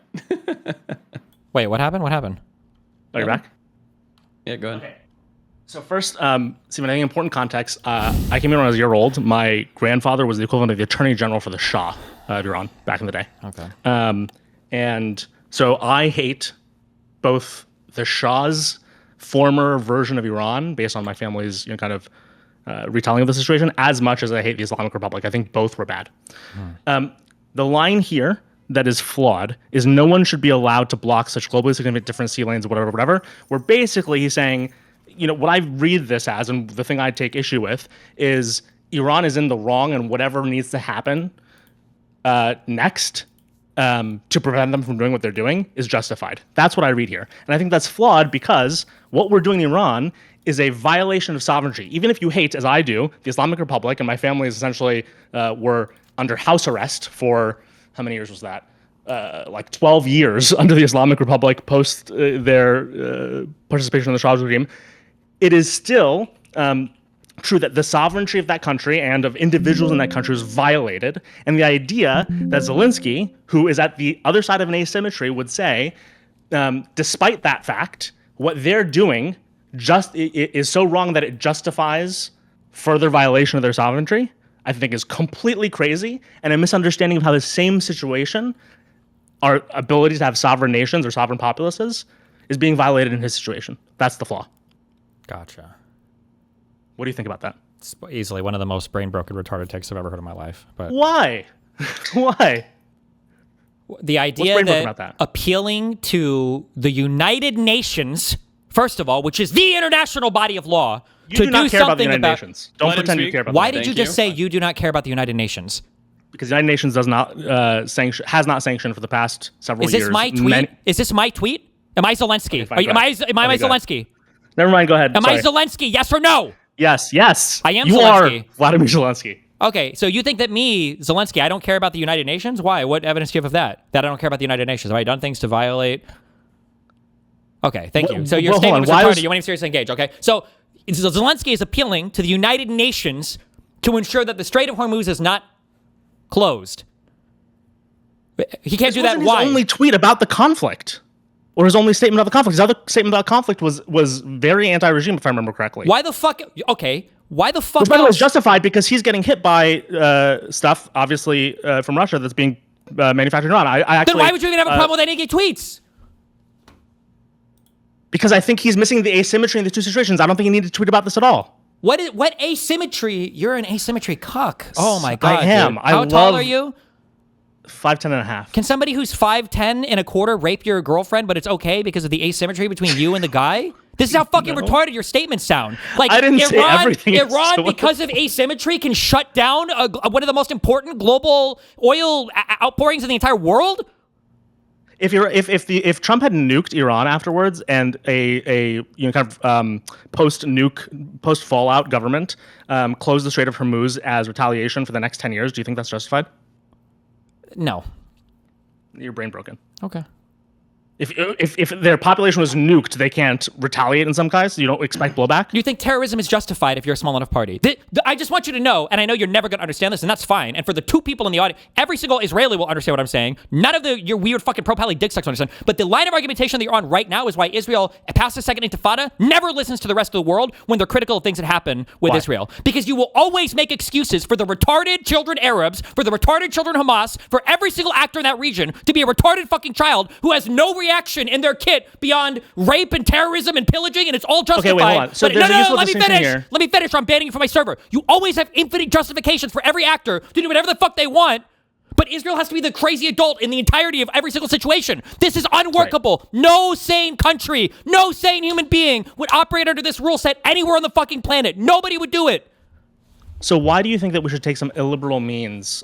This is retarded. What a retarded fucking question. Do you think it's illiberal if somebody's breaking into my house and I kick him in the face and I didn't vote for it? I didn't have a Democratic panel. What are we talking about? What do you mean illiberal? What are you talking? Aren't a lot of the debates recently, of what happens after Trump? We have to go outside of the bounds and norms that we would normally adhere to kind of restore. Conversations about my United States government usually revolve around concepts related to liberalism. Correct. We're not talking about international foreign policy with what is liberalism everything. about, right? Liberalism is about power hierarchy and the architecture of a system. That is what liberalism is entirely about. Right? And so if, for example, the higher order power in a power hierarchy violates a tremendous amount of the principles they are supposedly adhering to, then you would not be surprised. And you're right, there's this weird word I use, I don't know if I said justified or you said justified, but there is language that maybe I should be more careful about that upsets you around, okay, are we excusing something? Do we understand it? Why are you saying that? Oh my God, how do you watch my stream? You're using, your characterization of my takes, my position is that you're using language that upsets me? That was just a throwaway comment. Don't take it so harsh. But then we take it to the United States and you say it doesn't apply the same way. I'm not sure why it wouldn't apply the same way, right? Because criticisms that I make of my own domestic government are going to be different than multiple governments that are interacting with each other on the global stage. Of course, but the reason you make those criticisms, the reason you talk about changing the behavior around a set of norms is because the norms and the power hierarchy have been violated in a way where you say, look, this thing that we otherwise adhered to in the past no longer seems to be applying right now. And by the way, you're also doing this, geopolitically as it relates to Trump. You're not just doing it domestically as it relates to Trump, right? We're saying that people are reacting to essentially what is a violation, and we don't know what to expect next, right? That's one of the other problems. We don't know what to expect next if we do not somehow adhere back and put back together the order that previously allowed people to act as you would want them to. Okay. Walk me from whatever you just said, that smorgasbord of stuff. Walk me from that to it's actually okay to shut down all of your neighboring shipping lanes if you have been illegally aggressed on by another nation. I don't nation. think it's okay, and I don't remember how I asked that question. I don't think it would be okay. If you don't think it's okay, unsurprising. then what would be wrong with Zelensky appealing to the United Nations to solve that problem when that is exactly the job of the United Nations? Weren't we at this time violating the sovereignty for no clear reason because Netanyahu forced Trump to, and threatening to do all sorts of other things to them? Yeah, in that situation, you essentially have someone you've backed into a wall, and I think Zelensky should be kind of understanding of being backed into a wall, and his message here does not seem to acknowledge how this same tweet could be said about him. But it can't be said about him. What is Ukraine shut down internationally? I don't know, but I wouldn't be surprised if we would find analogies, would you? Actually, there's one really good one. I'm glad you didn't bring it up, so let's just keep moving on. Could you bring it up? No, because I don't like giving you guys stronger arguments for anything. Stop saying you guys, I'm just me. You are you guys, for sure. Okay, but what is it? You should have said the Nord Stream 2. Oh, damn. You're right. However, but the difference is you can see it really is a great analogy. It almost works for you, but if I mind torture it a bit, it works for me. The Nord Stream 2 is a great example because one, there's a reason why Ukraine didn't openly take credit for that. Two, now I don't know how true this is, but I think the current argument or position is that Zelensky wasn't even aware of the Nord Stream 2 being shut down. Okay, number two. But number three, the world was critical when that was shut down. And number four, nobody has made any statements whatsoever that were saying that like Ukraine is justified in destroying that pipeline. Like you're dick-sucking Iran right now, that is a state sponsor of terrorism all across the fucking region, that is actively shipping things. Like the situation is so unbelievably. Could you go back to my tweet? Could you press the back button real quick? Okay. What? I don't think I said here that we should abandon Ukraine or Zelensky whatsoever. I'm a huge fan of his, and I have absolutely no idea why you would assume that I would. Because you're saying, that this means... fuck this tweet for real, bro. Yes. You're saying this because you saw it probably from Mehdi. Yeah, but I don't know what is so objectionable or condemnable about the particular tweet. Hello. Hi. Can I ask like a serious question? I'm trying to be not mad right now, but so Iran sponsored Russia in the war against us. They're also quite literally the reason why we have been attacked by 50,000 Shahed drones, which daily bomb our cities. Daily, every day, my city is terrorized by those Shaheds. So please tell me, on fucking God-given earth, how do you even assume that we should say anything that will be against the destruction of that regime? I'm serious right now. I'll Russia tell you. uses Iran. Is that legal? Is that fine? Do you think that Iran should be nuked? No, neither does Zelensky. Exactly. I have my opinions exist on a spectrum, right? And so I'm not suggesting at all that Iran is right in what they do against Ukraine. I'm so completely supportive of Ukraine, and I think we should be spending so much more money than we are and sending so much more support. It's not what I'm talking about. Why is it wrong for us to not to appeal to United Nations and also support the destruction of this regime? I think maybe it's the language, and this is why I said fuck this tweet, right? It's the language that presumes that an actor that is currently being pressured in a way that is, by the way, just like Ukraine. Pressure them. Look, I get what you mean there as someone who cares about the Ukrainian conflict, and by the way, I probably care more about kind of the Ukrainian conflict than I do. Huh? This is the biggest sponsor of terrorism in the world. I don't know what that means. I don't know what that means. Or why it relates to the tweet. Why does that relate to the tweet? Everything. The regime is doing a shit ton of. Does that mean we should nuke them? Does that mean we should nuke them? They didn't get nuked. Nobody's talking about nuking them. Right, but this is all exists on a spectrum, right? So just because they're a state sponsor of terrorism, or just because Hamas exists in Gaza, does not excuse every action you take against the sovereignty of a nation. If we excused every action you take against the sovereignty of a nation because they violate some principle of some other nation or some other nations, we would have a problem. Nobody is saying that it would excuse every action against Iran. The question is, did he say that because they sponsored fucking Russia and we are daily bombed by them and they sponsor every fucking dog shit terrorist organization in the world, did he say that we should nuke them? I think it would be useful to think about it this way. The people who have sympathies of a kind for the sovereignty of Iran and the sovereignty of a nation don't necessarily have to agree on what Iran should look like or Ukraine looks like post these wars. But they can agree that right now, these are two nations whose sovereignties are being violated in a way that bothers our higher order sensibilities. It's offensive. It's offensive. What did we do that our sovereignty was infringed upon? What the fuck they do? It's a big difference, my guy. Is it not? I didn't say it was the same thing at all. I think you're getting properly excited about the fact that this is about Zelensky's tweet, but this is one of I don't know how many tweets I made. I think he shouldn't have tweeted this. That doesn't mean I think we should remove support from Ukraine. That doesn't mean I think we should change anything. I think we should go further. This tweet was still not an acknowledgement. I'm talking about the tweet. I never accused you that you said because of this tweet we need to remove but support. You keep asking me as if I'm not making a difference or distinction between them. I think they're very different and distinct. Apparently not, because you're saying that there's no evidence of that. There's no evidence of that, right? You said you are talking about my tweet. My tweet is a tweet about how I don't like the language in his tweet. That does not mean that I'm equating Iran and Ukraine. In terms of sovereignty infringement, they're not. That's why I think the tweet is flawed. That's not why I'm equating the two geopolitical situations. That's why I think the tweet is flawed.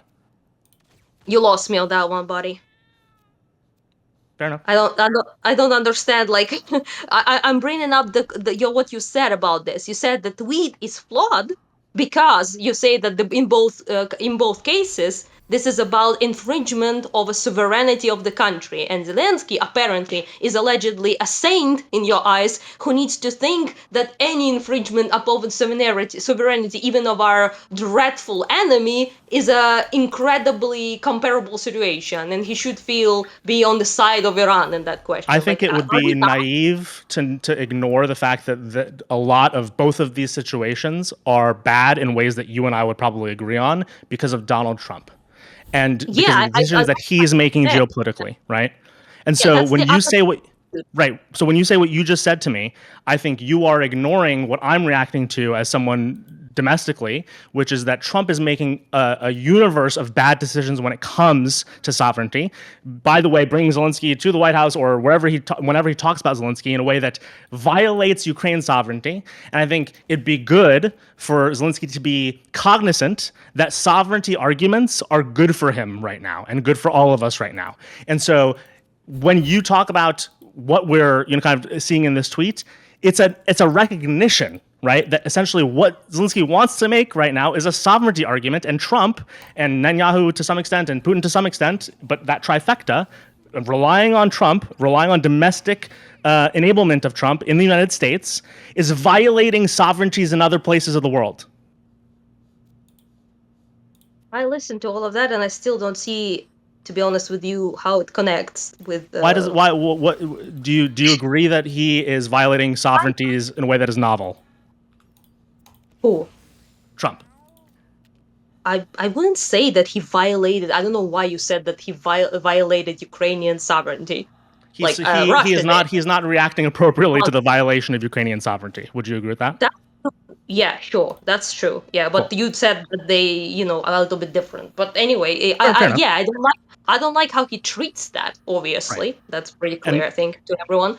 But yeah, it's just not the question that I just don't see the connection between those two things. So then, even if you then think whatever you think about the Iranian regime, which I probably mostly agree with you when they're not being actively threatened to be nuked, would you also agree that the way Netanyahu is treating the situation, even if you support the potential outcome, right? We have to think about process from outcome here.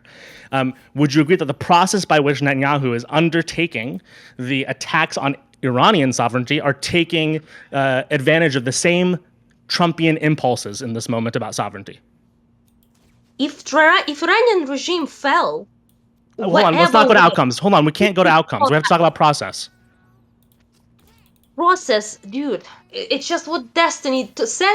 I didn't want to be that rude, okay? But she said, why is Ukraine and Israel need to be the adults, need to be the ones adhering? Hold on, answer the question first. Fair enough. But do you agree that Trump is taking a similar approach to sovereignty when it comes to how he is enabling or even attacking on behalf of Netanyahu Iranian sovereignty? Do you think that's taking advantage of the same impulses that Trump has as it relates to sovereignty? The same impulses? Do you mean the same with what? With Putin or that he does not believe in national sovereignty. It's a power, might makes right. And unilateral decision making by either him or his allies on what nation states should look like. I guess considering their, they didn't really do the fucking ground invasion occupation thing, so it's not again, I just want to reclarify the question. Do you agree that it's taking advantage of the same impulses? In some way, I guess, yeah. That's all I'm really suggesting. And because of that, especially as relates to, me being in the United States, one of the things that I think Zelensky could be more cognizant of and would support kind of the national argument happening against Trump here, right? The argument here actually melds Ukraine and Iran very closely. Most mainstream people have sympathies for both. And just the reason they do is because... Just a quick clarification, that's not true. The majority of people that have sympathies for Iran don't give a fuck about Ukraine, but... I don't know if I agree. That's fucking wild. The motherfucker who defends Iran right now and screeches about the sovereignty and how evil the war is the exact same motherfucker that is mildly pro-Russian and doesn't give a fuck about Ukraine. No, that's wrong, and you guys are gonna not agree with me, but that's okay. You're both brain broken. So, it's just not true. It's just not true. Hold on. Yeah. Are we assuming every pro-Iranian person is just Islamist? That's what I said. I said that actually 100% of them are. Yes, Yes. did I?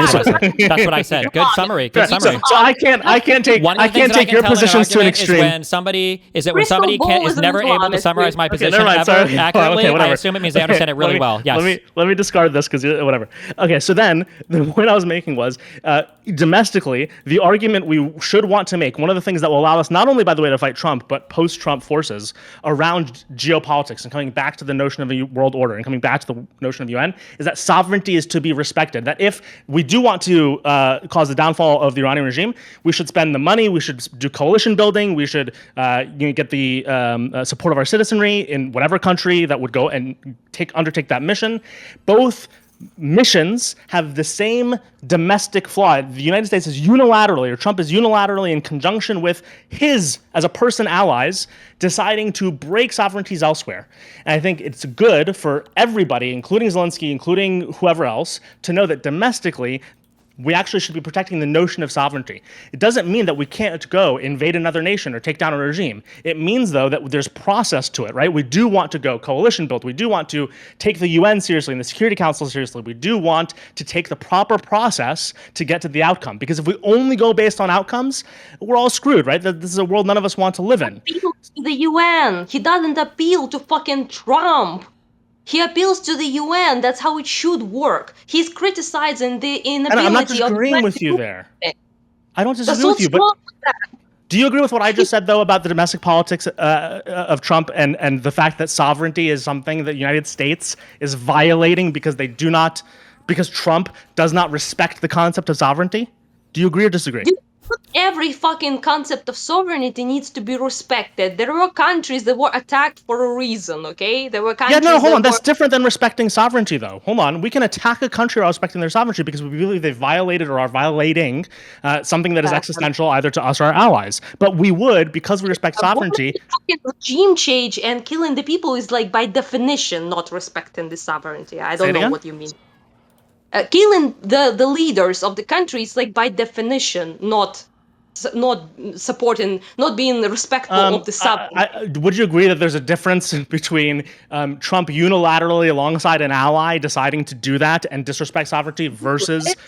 I'm bored of that. I agree with you. I don't. You're not bored of it. Trump. I don't think you're bored of it. I think you're mad at me, but you agree with me. We generally want the ability to appeal to world bodies and to get our citizenry on board before we take action that is extreme. That is a completely. Agree with that. Nobody disagrees with that. Steven doesn't disagree with the fact that the Trump shouldn't unilaterally do those actions. Nobody's saying that.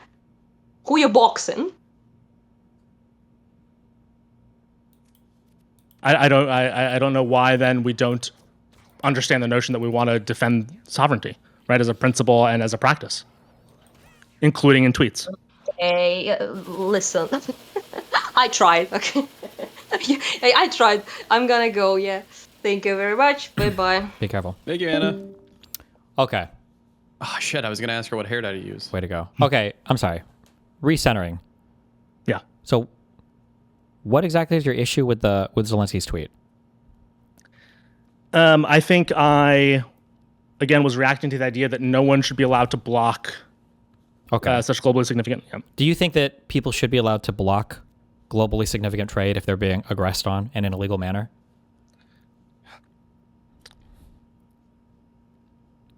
Allowed. I don't mean this in a cute way. What does allowed mean? As in, if there was a body that we could appeal to, like the United Nations, to stop it, ought we appeal to that body, or should we not say anything and just say that, well, this country should we ought to appeal to that body. Okay.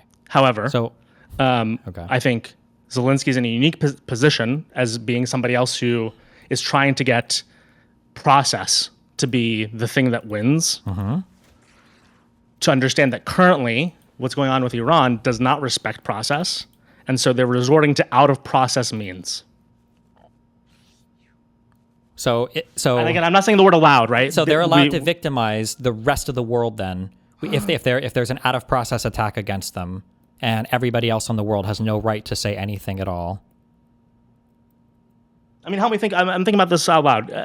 What am I looking for? Do you think I'm just stupid? There's something here that like I can't identify. There's some difference in allowed and. Like, we can't complain about it, otherwise we're endorsing illegal action. Well, again, I don't dislike Zelensky. I think the tweet never said you was did. poorly timed. Right? No, I guess I get the tweet is poorly timed to me, even in light of what you're saying. I agree with what you're saying. There's no good time for that. When would be a better time for that tweet? When it's all done and over? Because this wasn't April 7th. That would have been when he was threatening to nuke Iran. No. Well, end the civilization or whatever, but yeah. That's a uniquely look. I'll say this: if you're threatened to be nuked, you should be allowed to block the strait. Probably. I don't fully endorse that statement, but I think that's probably true. Okay. Agree?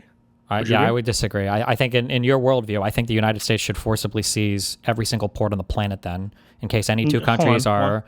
Because if any two countries are being aggressed on each other, I wouldn't want retards like you giving an excuse to them or carte blanche to them to destroy the world economy, because they're the victims. That we all have to be the victims now of these things. Yeah, I would. Okay, I would just say every single. Give me a charitable version of my argument. Because that doesn't obviously sound right. The most charitable construction of your argument. I'm trying to think if I want to do the work for you on this, because so many things you said are so fucking retarded. There's a charitable construction of your argument, but it's impossible. The charitable construction of your argument is that Zelensky should be appealing to the United Nations exclusively to bring down the aggression of the United States and Israel against Iran, because Zelensky himself is a victim of unjustified Russian aggression. And the principles that would cause the United Nations to restrict U.S. and Israeli action could theoretically be the same principles that would restrict the United Nations from aggressive Russian action. Ooh, I love that. What do we think about that? There are like 50 million retarded problems with it. The first is that the UN never restricts bad actors in the Middle East, apparently. They don't do fuck all about anything. So that's the first stupid thing. The second stupid thing is that... that's more like just a historical critique. That's not really it's still a capability, right? Okay. The second thing is that we generally don't give anybody a pass to commit like worldwide economic damage just because they're being aggressed or attacked on by anybody ever. And I think a lot of people would see that as like a severe aggression against literally the entire planet. I think that the Ukraine has been appealing to the UN forever for Russia. UN doesn't do fuck all about Russia. They're never going to. I think that the reason why Iran got attacked and the reason why why Ukraine got attacked are two totally separate reasons. I think you could easily justify an attack against Iran. I don't think Russia ever had a justification for an attack on Ukraine. Of course. So I think the situations are just so dramatically not comparable that it would beggar, like, it would just be very sus for why a person would come out and make that argument in response to Zelensky's tweet. That would be very, very, very curious. Let's go to that day, right? I guess what does the whole, the unpopular president of the United States, unilaterally threatening without support of his polity and of his Congress to nuke. He's tweeting that, but Zelensky has never stated anything in favor of it. And this is like, Iran was already blocking the Strait of Hormuz before this. So, I mean, like, I have a slight preference, though, that on that day, he kind of understands the uniqueness of that situation, and he doesn't tweet it that day. So if he tweeted it the day prior or the next day, you would be okay with it? Honestly, yeah, because the Strait of Hormuz, by the way, I do think that, there's a lot of ways in which Trump and Netanyahu are making it hard, but I don't think it's a good thing that Iran is doing that. And so, yeah, 100%. I don't believe you, but there's no way I can prove that, so. I mean, so let's go to, the idea you don't believe me. I think this is one of the flaws, in general that I'm trying to point to. You can say that, but like along every single step of the way, you have only reinforced the view that I've had that every single, like, presumption or feeling I have about people on your camp that they were all my correction or all my assumptions were correct. What camp am I part of? I don't know. Whatever the fuck this camp is, it all feels the same.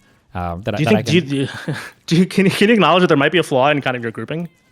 Yeah, when there are flaws demonstrated, for sure. But again, like every single thing you've said and done seemed to point that my initial assumptions were correct. Well, you misunderstood criticism I've had about Hassan. You seem to be using these asymmetry arguments. On that one. Can we discard it because I think it's complicated? Because okay, fine. We can ditch that if you want. Yeah. You seem to be a big believer in this asymmetry argument that appears to give a free pass to every smaller actor. Do you not believe in some version of the asymmetry argument?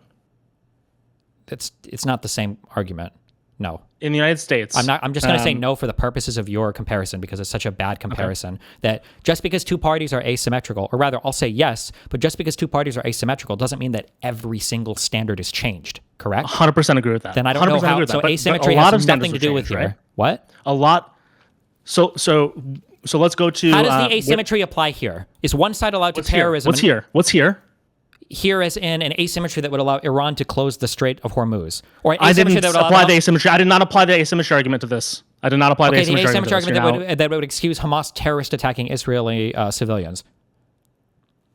Did I justify then what do you, then what are you applying the asymmetry argument to?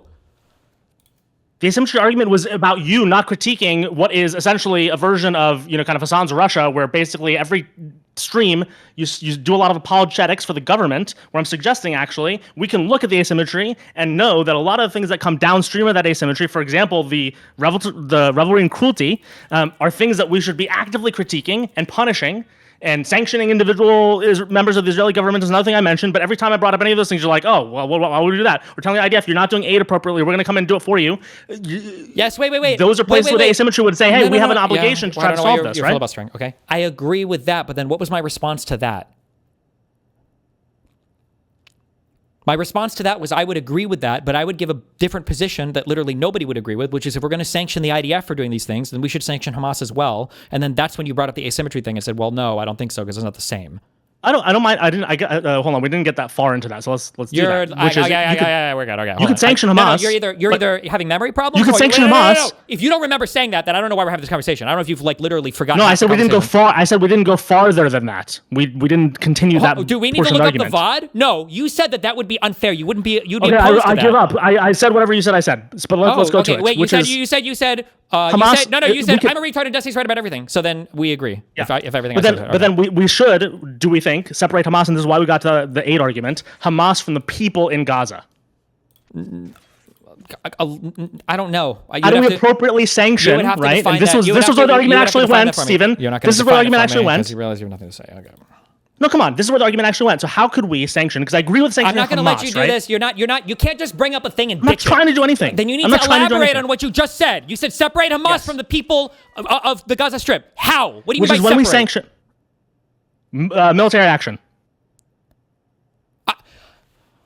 I don't know what you're not saying anything of substance. I don't know what you're saying. The aid example is one example. We would use our forces, if Israel is unable to do this, to say, hey, here are places of aid where we're going to communicate to Hamas that, hey, we're not going to send you resources, but we are going to provide aid to civilians directly. How do you do that? People have tried that. Hamas will hijack the aid. You have no way of knowing who's Hamas or who's not. Or this is what the IDF and Kogat and everybody already tried to do.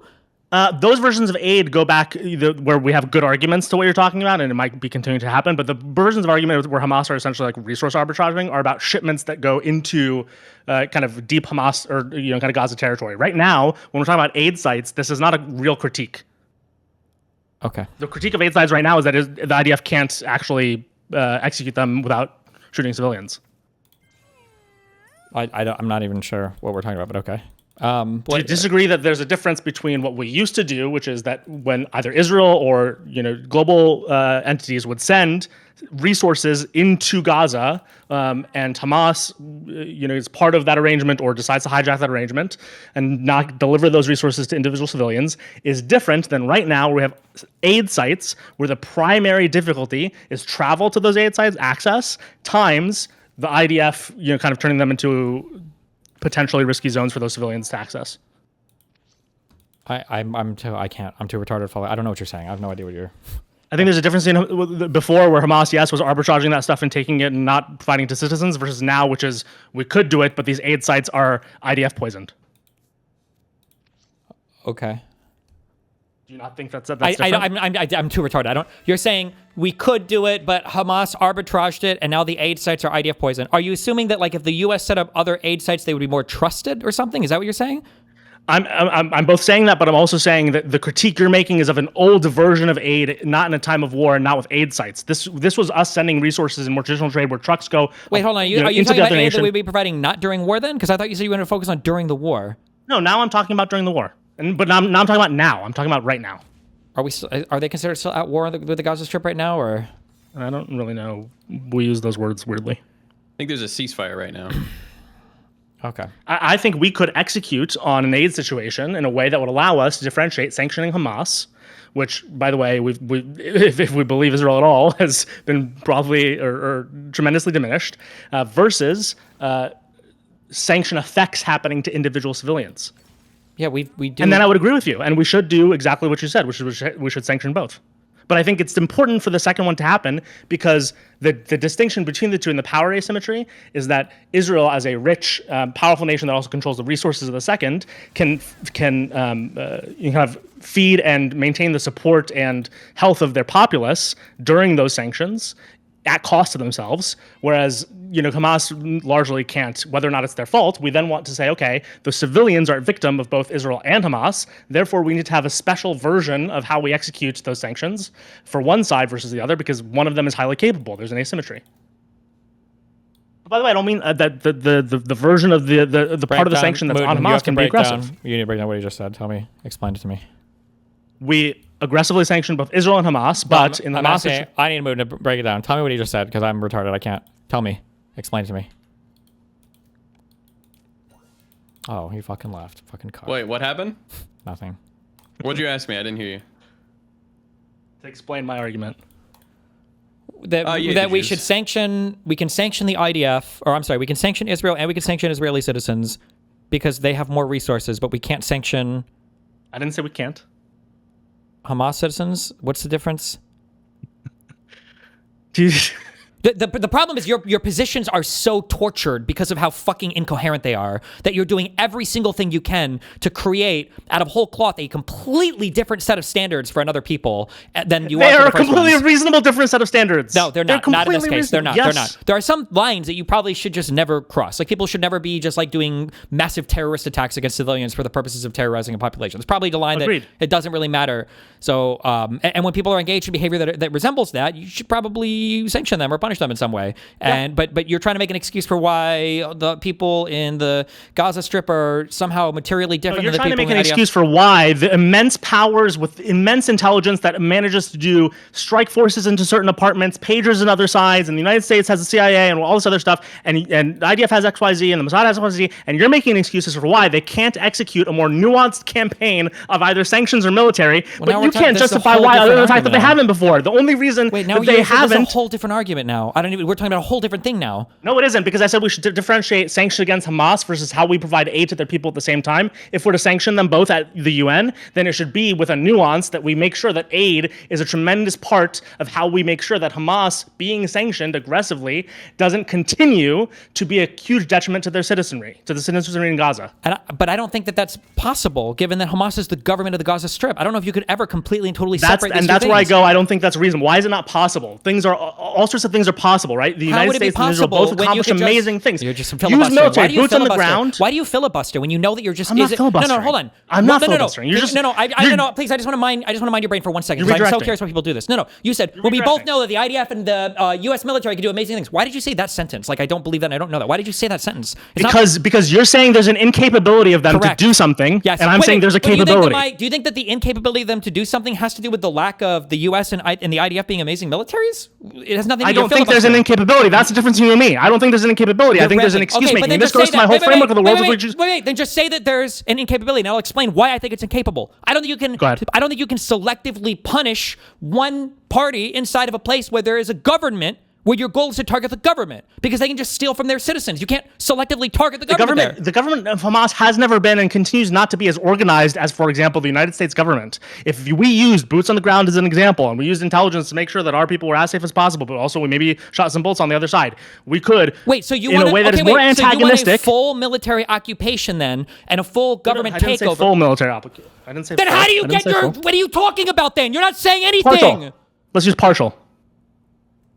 You want to... Okay, how do you guarantee then that when you get to the Gaza Strip and you start handing out supplies, that when the citizens go back to their homes, that Hamas doesn't just redistribute the food from them to Hamas or take the things that they just got?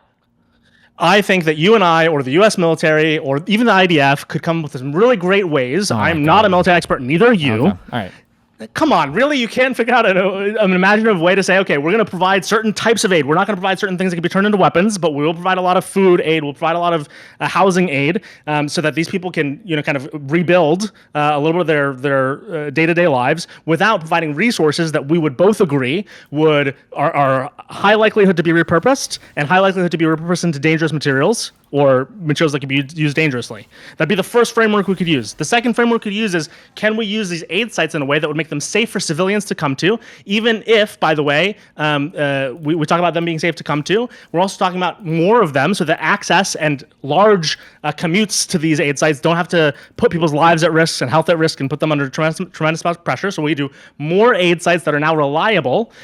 These are two things that we could do. And the only reason we don't do them is because the IDF right now is in charge of this and doesn't want that to happen because they're trying to suppress the population. But if we did do them, and by the way, and if we did do them and didn't work, we could change what we did the next day. This is one of the core flaws of your argument, is like, as time has passed for years, we've seen the IDF, which is obviously part of the completely unprincipled Israeli government, execute bad versions of all these solutions that they want to do, where they're the aggressor in a lot of these cases, and what we say is bad, we would agree, are bad outcomes.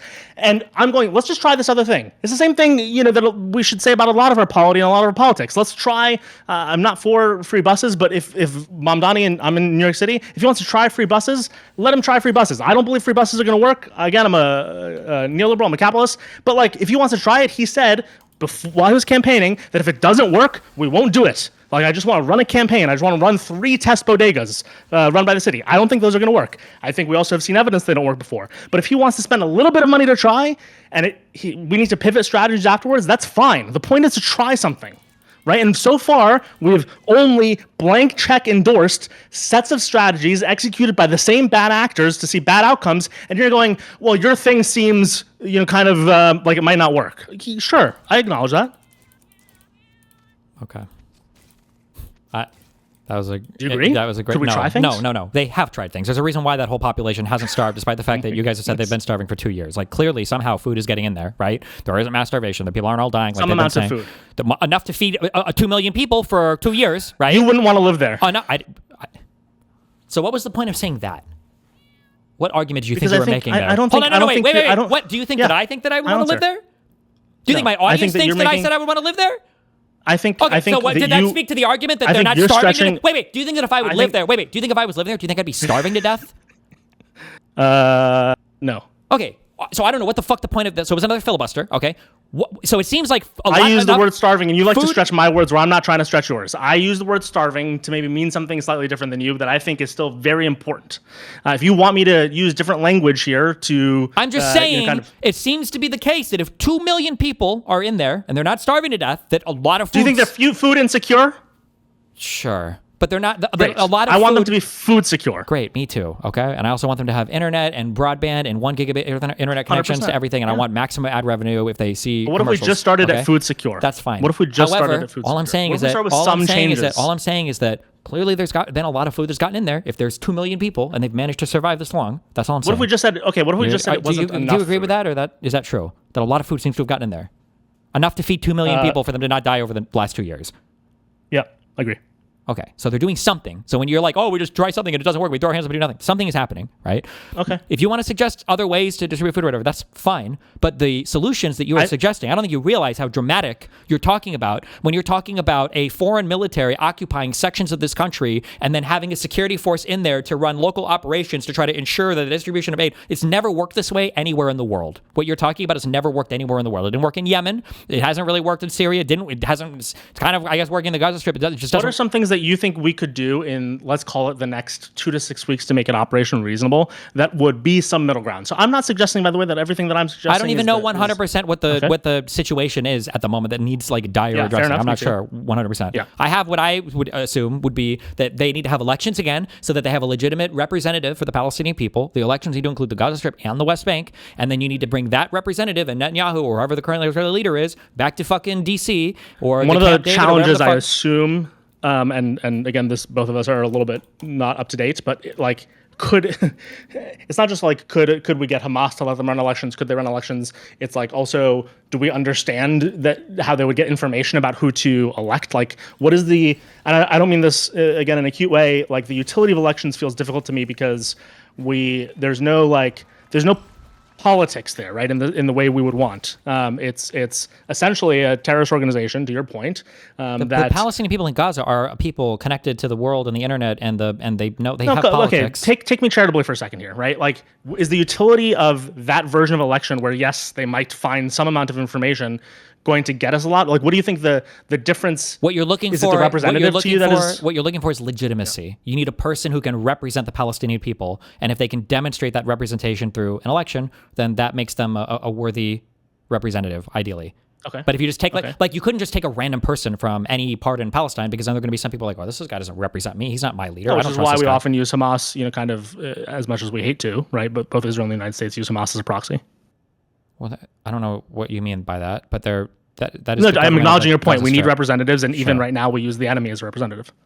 Well, because they're the government of the Gaza Strip. But I'm just saying that there needs to be a unified representative of all of the Palestinian people to negotiate some deal with. But again, the solution that I'm giving right there, neither side wants that. So you would need a president that has a vision for peace in Israel that is relatively. I don't think anyone's even suggested that, though.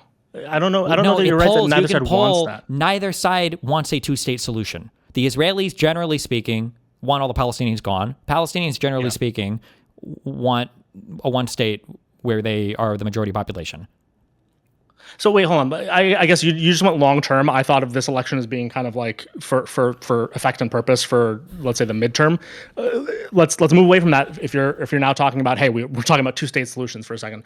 Let's move back to today, and we want to affect a set of changes that, even if they're not long term, begin to allow both Israel to feel a little safer, or whatever, or to feel as safe as they do now, because they're pretty safe, at least from Gaza, and then allow the people inside Gaza to begin to kind of have some version of self-determination / stopping kind of the acquiescence to terrorism.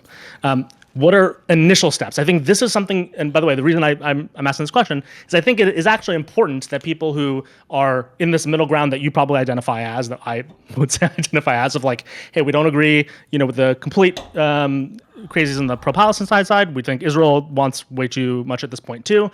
But we need to affect versions of change over the next 1 to 6 months that begin to allow conversation to happen. The right? most important thing that could happen would be a commitment ideally from leaders on the ground, but a foreign leader to say that this will get solved. All of the Palestinian terrorist attacks and antagonism towards the Israeli population, everything over the past 3 or 4 decades, all of it has stemmed from a feeling of hopelessness that there will never be a solution to their issues with the Israelis. That's the issue. So having somebody who come out with a strong commitment that seems to be committed to figuring out, what a resolution looks like would be the first step that would ideally start to move people in a positive direction. Probably, because that's how it historically has gone, but Trump is too retarded to do it. I don't mind that, and I don't think that's a bad thing. Yeah, but I mean, the voices in the United States right now, internationally, that are on both sides of this don't want this. But no one makes a good version of this argument, I would say, right? Wouldn't you agree? What do you mean a good version of this argument? Like when we hear people say something like foreign nations should, kind of begin by taking some responsibility, which would also lead to some sense of self for these people. The majority of people that are on the pro-Pali side right now want a one state where Jews are expelled from Israel. I'm not talking about those people. Okay, the majority of no the crazy Zionists. Of your argument. That's fine. Your argument. It doesn't matter. It wouldn't convince them. The crazy Zionists want the Palestinians subjugated. Stephen, I don't think everyone is on these two extremes. That's one of my points to you. They are. Find me someone who's not then. Find me any main figure that would be willing to have a conversation, or show me their conversations about this that look nuanced. Or point me one right now. Any large media I'd say most mainstream Democrats probably. They're very almost unopinionated, other than like kind of let's call it ephemeral whims. I'm talking about people with a strong opinion on it, not people who are. Hold on, but we can create strong opinions, right? We can create an alternative. No, because strong opinions. No, because I don't think anybody with a strong opinion on this would ever. There are very few people that would occupy the position that I have. Those people are losing mind share so rapidly, it's unbelievable. No, I'm pretty sure they're gaining mindshare, because the crazy anti-Semitic, anti-Zionist, anti-Israel sentiment is probably growing. It's a barbell that's leaving a useful middle. Nobody. Okay, all right. Can you By the think way, of? I'm if just I'm curious. wrong, Wait, real quick. can I'm we just still do curious. I'm just anything curious. else? I'm just curious. Yeah. No, this is why I said we should give them a nuke, so they'll blow themselves up. Is there? Can you name a single like large media figure? When I say large, it could be fucking alternative media, or like a large political leader, not just like a random representative from Idaho or whatever, that you feel has a good position on how to move Israel-Palestine into a positive direction. Wait, hold on. I think I just told you that I don't think so, but I think that people exist, right? So they don't currently hold that position, but I think they don't hold either extreme position Okay, either. so you think For that example, there's a whole bunch of Democrats. people that are just waiting to hear this position, but nobody besides me has identified that, or nobody else has figured out that all these people exist. There's this whole group of people that Funnily are ready enough, yes, for this reason. Now that this has gained so much of our our national conversation and international conversation, I think they are being pressured by their populace to either take one of the barbell positions. Currently, they're delaying by just taking the emotional portion of one of the barbells.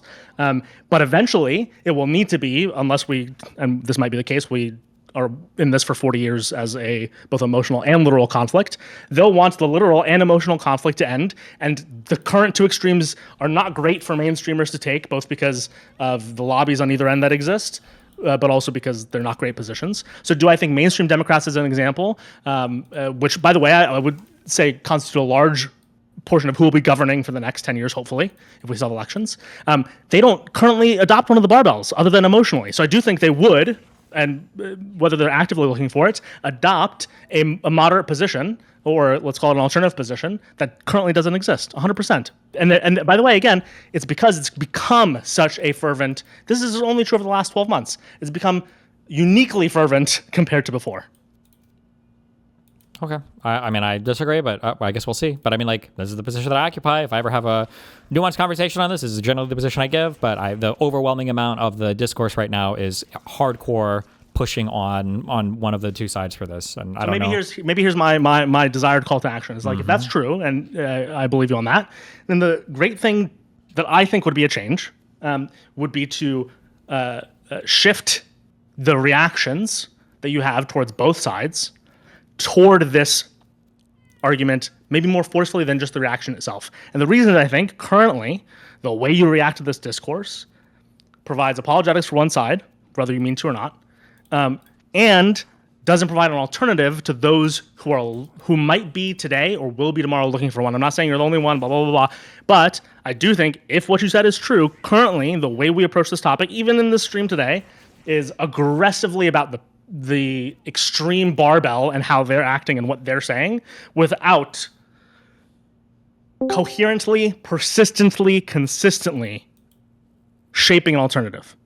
And I think that shaping an alternative, again, could be extraordinarily compelling over the next 4 to 6 years, regardless of what pro-Pally people say over the next month or two and what Israel does, is people are going to be looking to get out of this conversation at some point. And look, by the way, I think whether it's a streamer, whether it's alt media, whether it's the next democratically elected person via primary, none of them are taking strong position. None of the mainstream people are taking strong positions on this. We even see, for example, pro-Israeli politicians having to begin, other than the most extreme, to begin to walk back some of their most fervent support. So they're abandoning one side of the barbell. Where are they going to go? Like, let's take an example of a lot of the people in the, I don't know that I want to, subscribe to what I'm about to say, but I'm wondering what you think.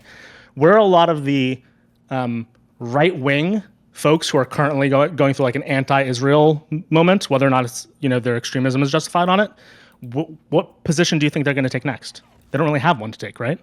The anti-Israel people? But on the right. Probably their position is generally like just a full-on anti-Jew position, no? No, the ones that were pro-Israel. So let's talk more mainstream Republicans who are beginning to critique Netanyahu, right?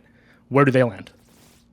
They would probably just go to the kind of super isolationist mode that the populist conservative people are at. True. I guess maybe some of them, for example, would be up for grabs for a middle ground, right? They're not going to go to the pro-Pally side. And they're a good example of, I think, is a large portion of the populace that are going to be looking to unsubscribe from extremism on both sides for the next 12 to 72 months. So I've been listening to this, and I just really am curious. When you say they're not going to go to the pro-Palestine side, what do you consider to be the pro-Palestine side here? Like the mainstream pro-Pally ask that most people in America have that are on that side that you would say are pro-Pally? You're asking me? Yes. I don't have. I actually be curious to see what the polling says. You don't know? You don't know what the pro-Palestine side is? Oh, sorry. Hold on. Let me answer the question. I think there's two versions of the pro-Palestine side. There's the version that Destiny likes to paint as the only version, which is the Hassan, very extremist, very kind of anti-Israel and pro and very excusing of Hamas version of things. But I think there's a second, much larger, maybe more silent pro-Palestine side, which is people who again are slightly lower information. Have sympathies and kind of like visceral lizard brain reactions toward the people in Gaza, are now becoming extraordinarily skeptical of the Israeli government because more and more is coming, kind of to factual light for all sides. That thing is also to me pro-Palestine and large. It's not as identifiable. It's more minority. It's more vocal. How majority. would these Republican senators that you say, or congressmen, lawmakers, etc., politicians, influencers that you say are souring on Israel, how would they not fall into that camp? Which one? The extreme one or the second one? The other one that you just mentioned. They would fall to the other one, but I don't think the other one would. I don't think that those people have a preferred policy. Like in Stephen's whole frame of like, oh, a lot of these people don't want to hear a reasonable solution. They just want the extremes. These people, I think, would be open because they might default to an extreme right now, or they might just be confused and empathetic towards Gazans. But I think they would appreciate a politician who can very clearly communicate, kind of their anti-Netanyahu stance, which is even something Stephen has said repeatedly. And they would still kind of think of Israel as a long-term ally and would not want to abandon them. I guess the problem I'm having. I just want to say, I don't want to hijack this too much, but like the reason why I don't agree with that is because Israel-Palestine is kind of complicated. I think people overcomplicate it, but it's kind of a complicated thing, and most Americans don't care about foreign policy. The only people that super care about Israel-Palestine are connected to it because they're either Jewish or Jew-adjacent, or they're old, and so they're just pro-Israel, or they're massively pro-Palestinian. But the reason why is because of all the other reasons they plug into it, not because they have a genuine care about foreign policy. So these people that are like disinterested middle ground people couldn't be persuaded to have a strong position on Israel because they just don't care, because it's foreign policy. I don't think that you can ever connect them to a moderate position. To piggyback on that, and this was kind of tying into what I was going to say, is that like the solutions that you say that are obvious, such as using the U.S. military in Gaza on the ground to distribute aid, those will not be supported by people who are just kind of ambivalent about these things, right? You need the strong support. Otherwise, the support of the silent majority would be just to be like isolationists. Yeah, like, get us the fuck out. This is retarded. We don't want to waste our time with it. I think that's what the moderate... Because to help Israel-Palestine, you would need an extreme position. It doesn't have to be extremely like pro-Pally or pro-Israel, but it would have to be an extreme commitment. Like Clinton was making extreme commitments to try to solve that issue, and I just don't think you get people to give a fuck enough about it. Blood, treasure, resources, boots on the ground. The first time the U.S. and the Hamas get into a firefight, that's it, right? People are going to be like, we need to get out of there, right? It's just not... It's not sustainable. Like these obvious solutions, in order to properly distribute aid, you need to occupy Gaza in a way that we did in Germany post World War II. I think or in Japan post World War II. I just want II. to interject because I think a lot's been said. So a lot's been said, and I want to kind of make sure I go to the source of the claim. I think both of you would have been right about the American polity and how much they cared 2 years ago.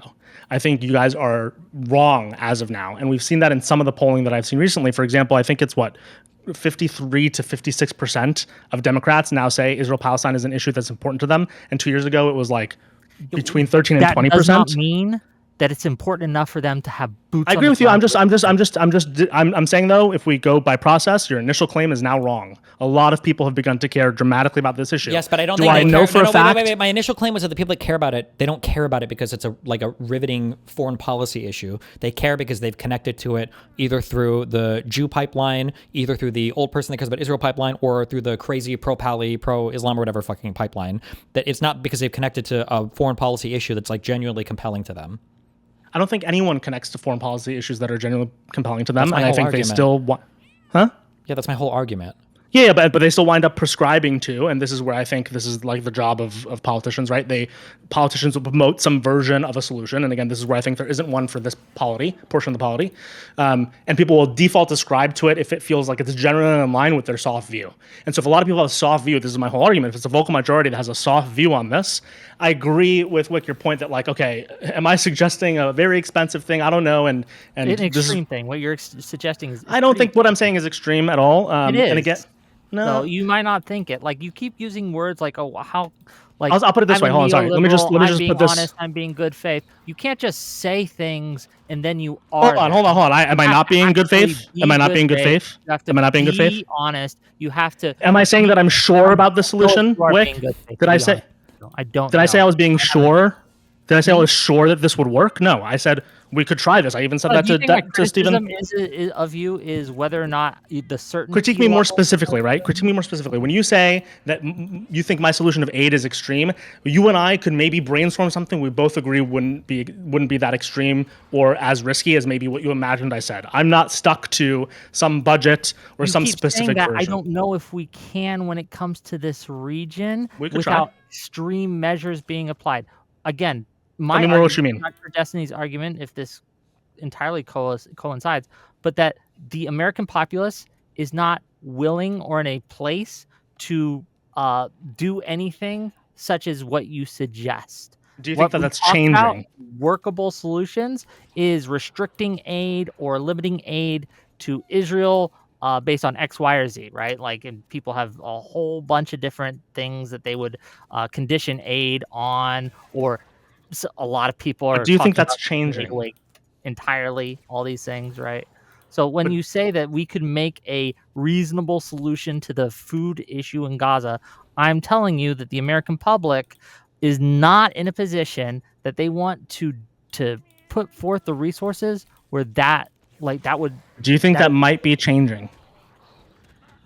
Do you think that might be changing? How much the let's call it vocal majority or soft view American would be willing to I don't see evidence of it changing enough or fast enough. I just see slightly different evidence. I'm not holding some sort of strong position on the version of it. No, I'm not. Okay.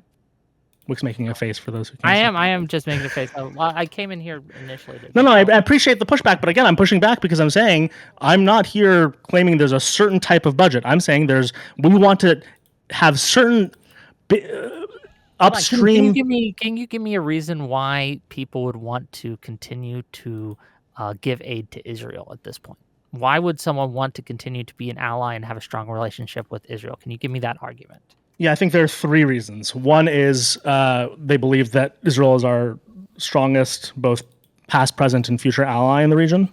Two, they have historic. So to clarify that point, you think because of just tradition, that is an argument that someone would make. I said and future. Yes, but I'm asking you. I guess let me rephrase the question. I'm asking you, what would the argument from someone who wants to maintain a relationship? Are you being good faith with that question? What do you mean? If they believed that Israel would be our potential long-term ally, why wouldn't? I mean, I could make that argument. They could say because of religious affiliation. But you just said, well, they would want us to be an ally because we are already their ally. Which I guess I said that they were our past, current, and our best past, current, and future option. That's what I said. Okay. Second point. Second would be the historical. So there's kind of historical and traditional sympathies towards the populace and some sort of obligation driven off of those sympathies. Why'd you make a face? No, I'm listening. I'm no, but you made a face. I just want to know why. I'm not sure what the difference is between your point 1 and point 2. Like, so best, past, current, and future ally is not different to you than versus our historic sympathies. Why are those not different to you? Okay, I guess it's not different. Those are very different. Whoa, hold on. How are those not different? Like, I can understand this evangelical argument that might take place, right? Or people who are sympathetic to the Jewish ethnicity and things like that. But it would just tie into the first one. But make the third point, please. The third point would be geopolitical, which is they believe that it's the best play. It's the best basis on which to recraft kind of the Middle East. So if we think about kind of our relationship to the GCC, a lot of it, I think, is only possible because we've also normalized relations between those countries and Israel. And so you have to kind of have like the base nature of that conflict diminishing before you can invest in the Middle East. And, I'm in the tech industry. A tremendous amount of venture capital now is raised downstream or upstream in the Middle East. And I think a lot of that benefited from the initial kind of calming of Israel and the GCC in geopolitics. Okay. I don't know.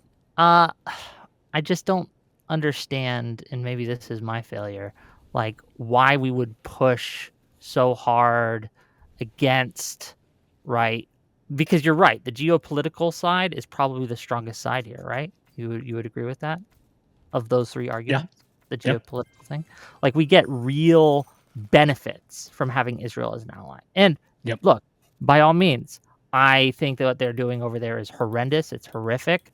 And from a moral stance, we probably should start limiting aid or conditioning aid.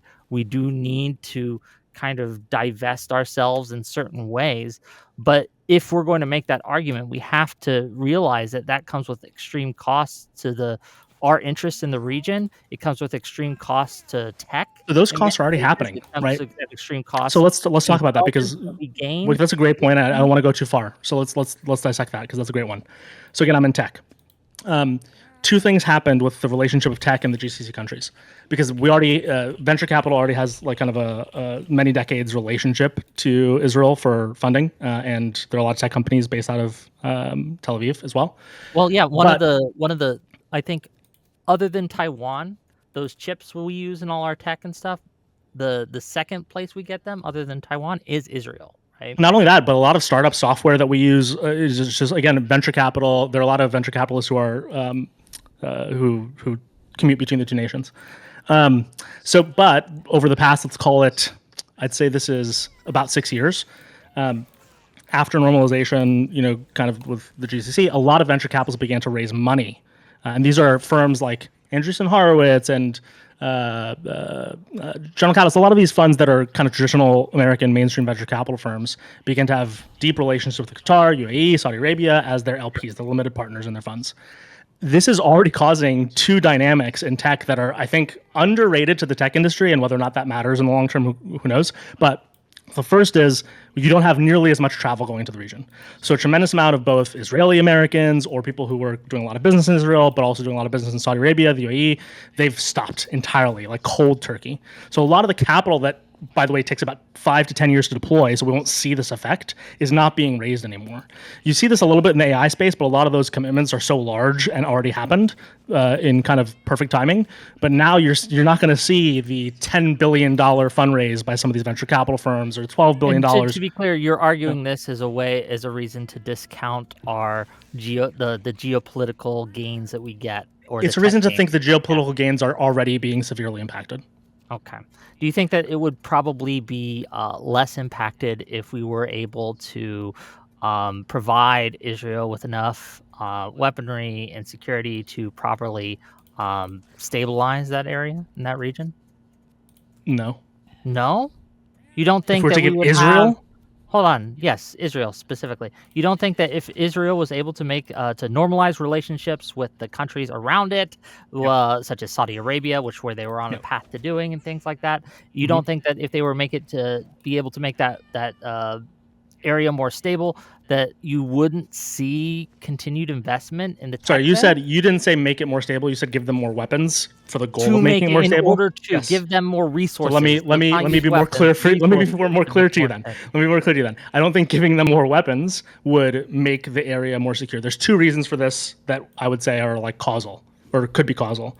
The first would be, I think the reason you have normalization between the GCC countries and Israel is somewhat preconditioned on this notion that Israel doesn't get too powerful. Not literally, but I think one of the reasons, for example, Saudi Arabia is willing over the past however many years to normalize was they thought, okay, we're also all economically getting intertwined, and this isn't going to become a nation that rules us necessarily. There's a coalition of Arab and Muslim countries, so they're somewhat like conditionally okay right now, and I think there's a bar at which they go, hey. They also shared an enemy, right? And they share an enemy, Iran, exactly. Yes, exactly. So that was Iran, going to be my right? second point, which is that if Israel becomes too equipped, then I don't think that means regional conflicts necessarily decrease. In fact, in their mission to secure, we have seen they're very willing to destabilize the region in a way that is, again, to kind of my overall point, completely stopped kind of venture capital travel to the Middle East, completely stopped the fundraising environment that otherwise these businesses were enjoying. And by the way, hold on, one more point. Okay. You're also seeing the tourism. This is the influencer industry. This is the tech industry. This is like rich people in the world began to use that region as their playground, and that's also stopping. So these are negative effects to kind of the economics and geopolitics of the region.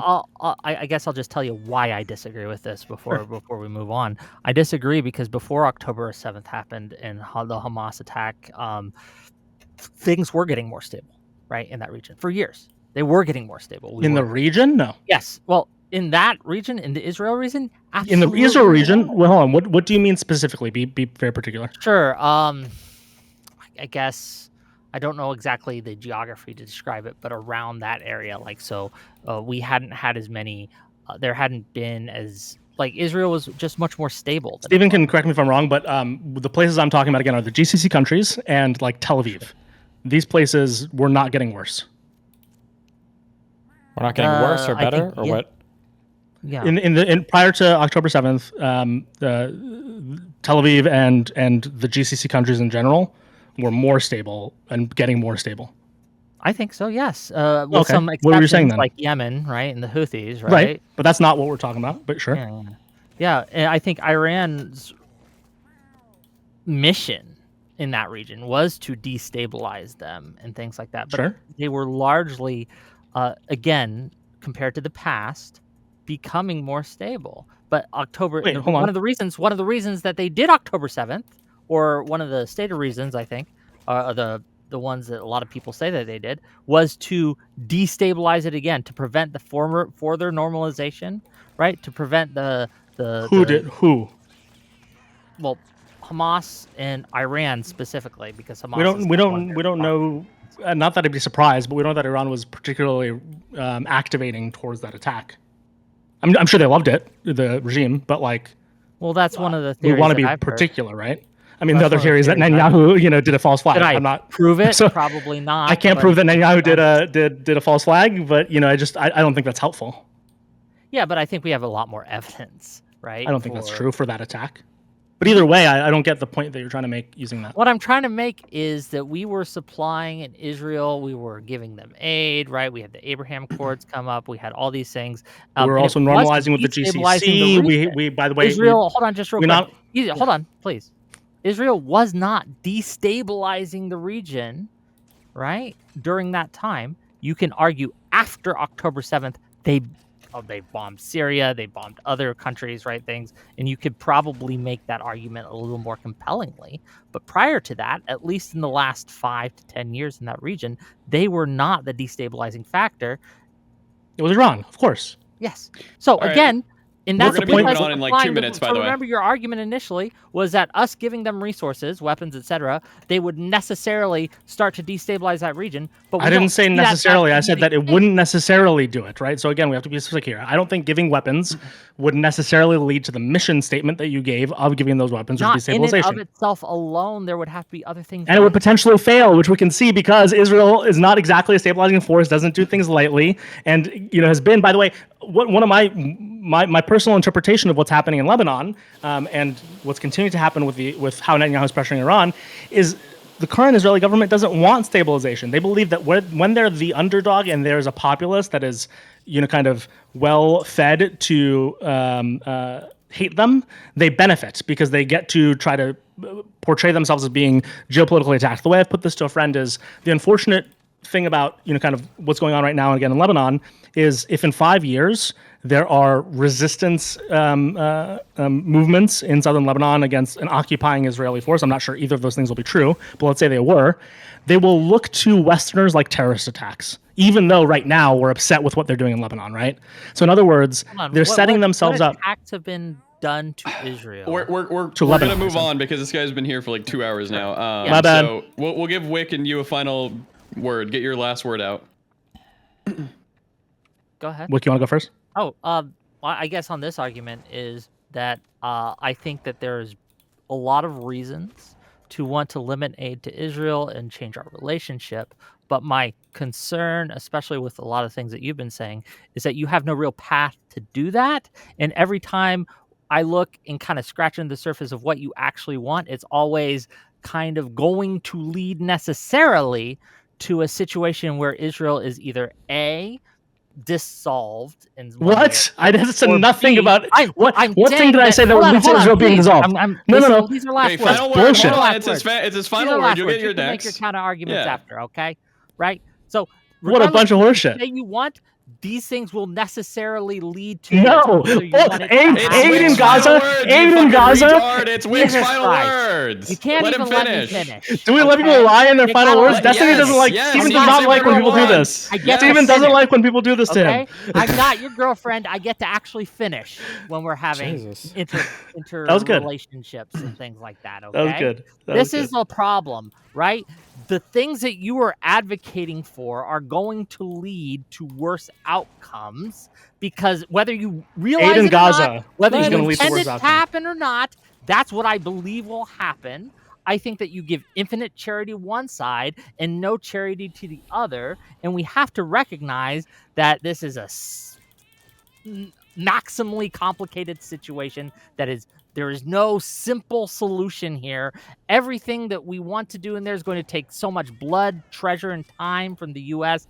It's probably not worth doing. And that's the long and short of it. Man, we got other fish to fry. All right, Sherveen, go ahead. Your final words. Yeah, I don't think that trying to go through maybe resource intensive or emotionally intensive movements to provide aid in Gaza would necessarily lead to the dissolution of Israel. I think that's one of the most ridiculous things I've ever heard in my life. I think we are afraid to do things, and yet things are going to happen anyway. And so one of the things we have to decide is, yes, it might mean investment. It might mean,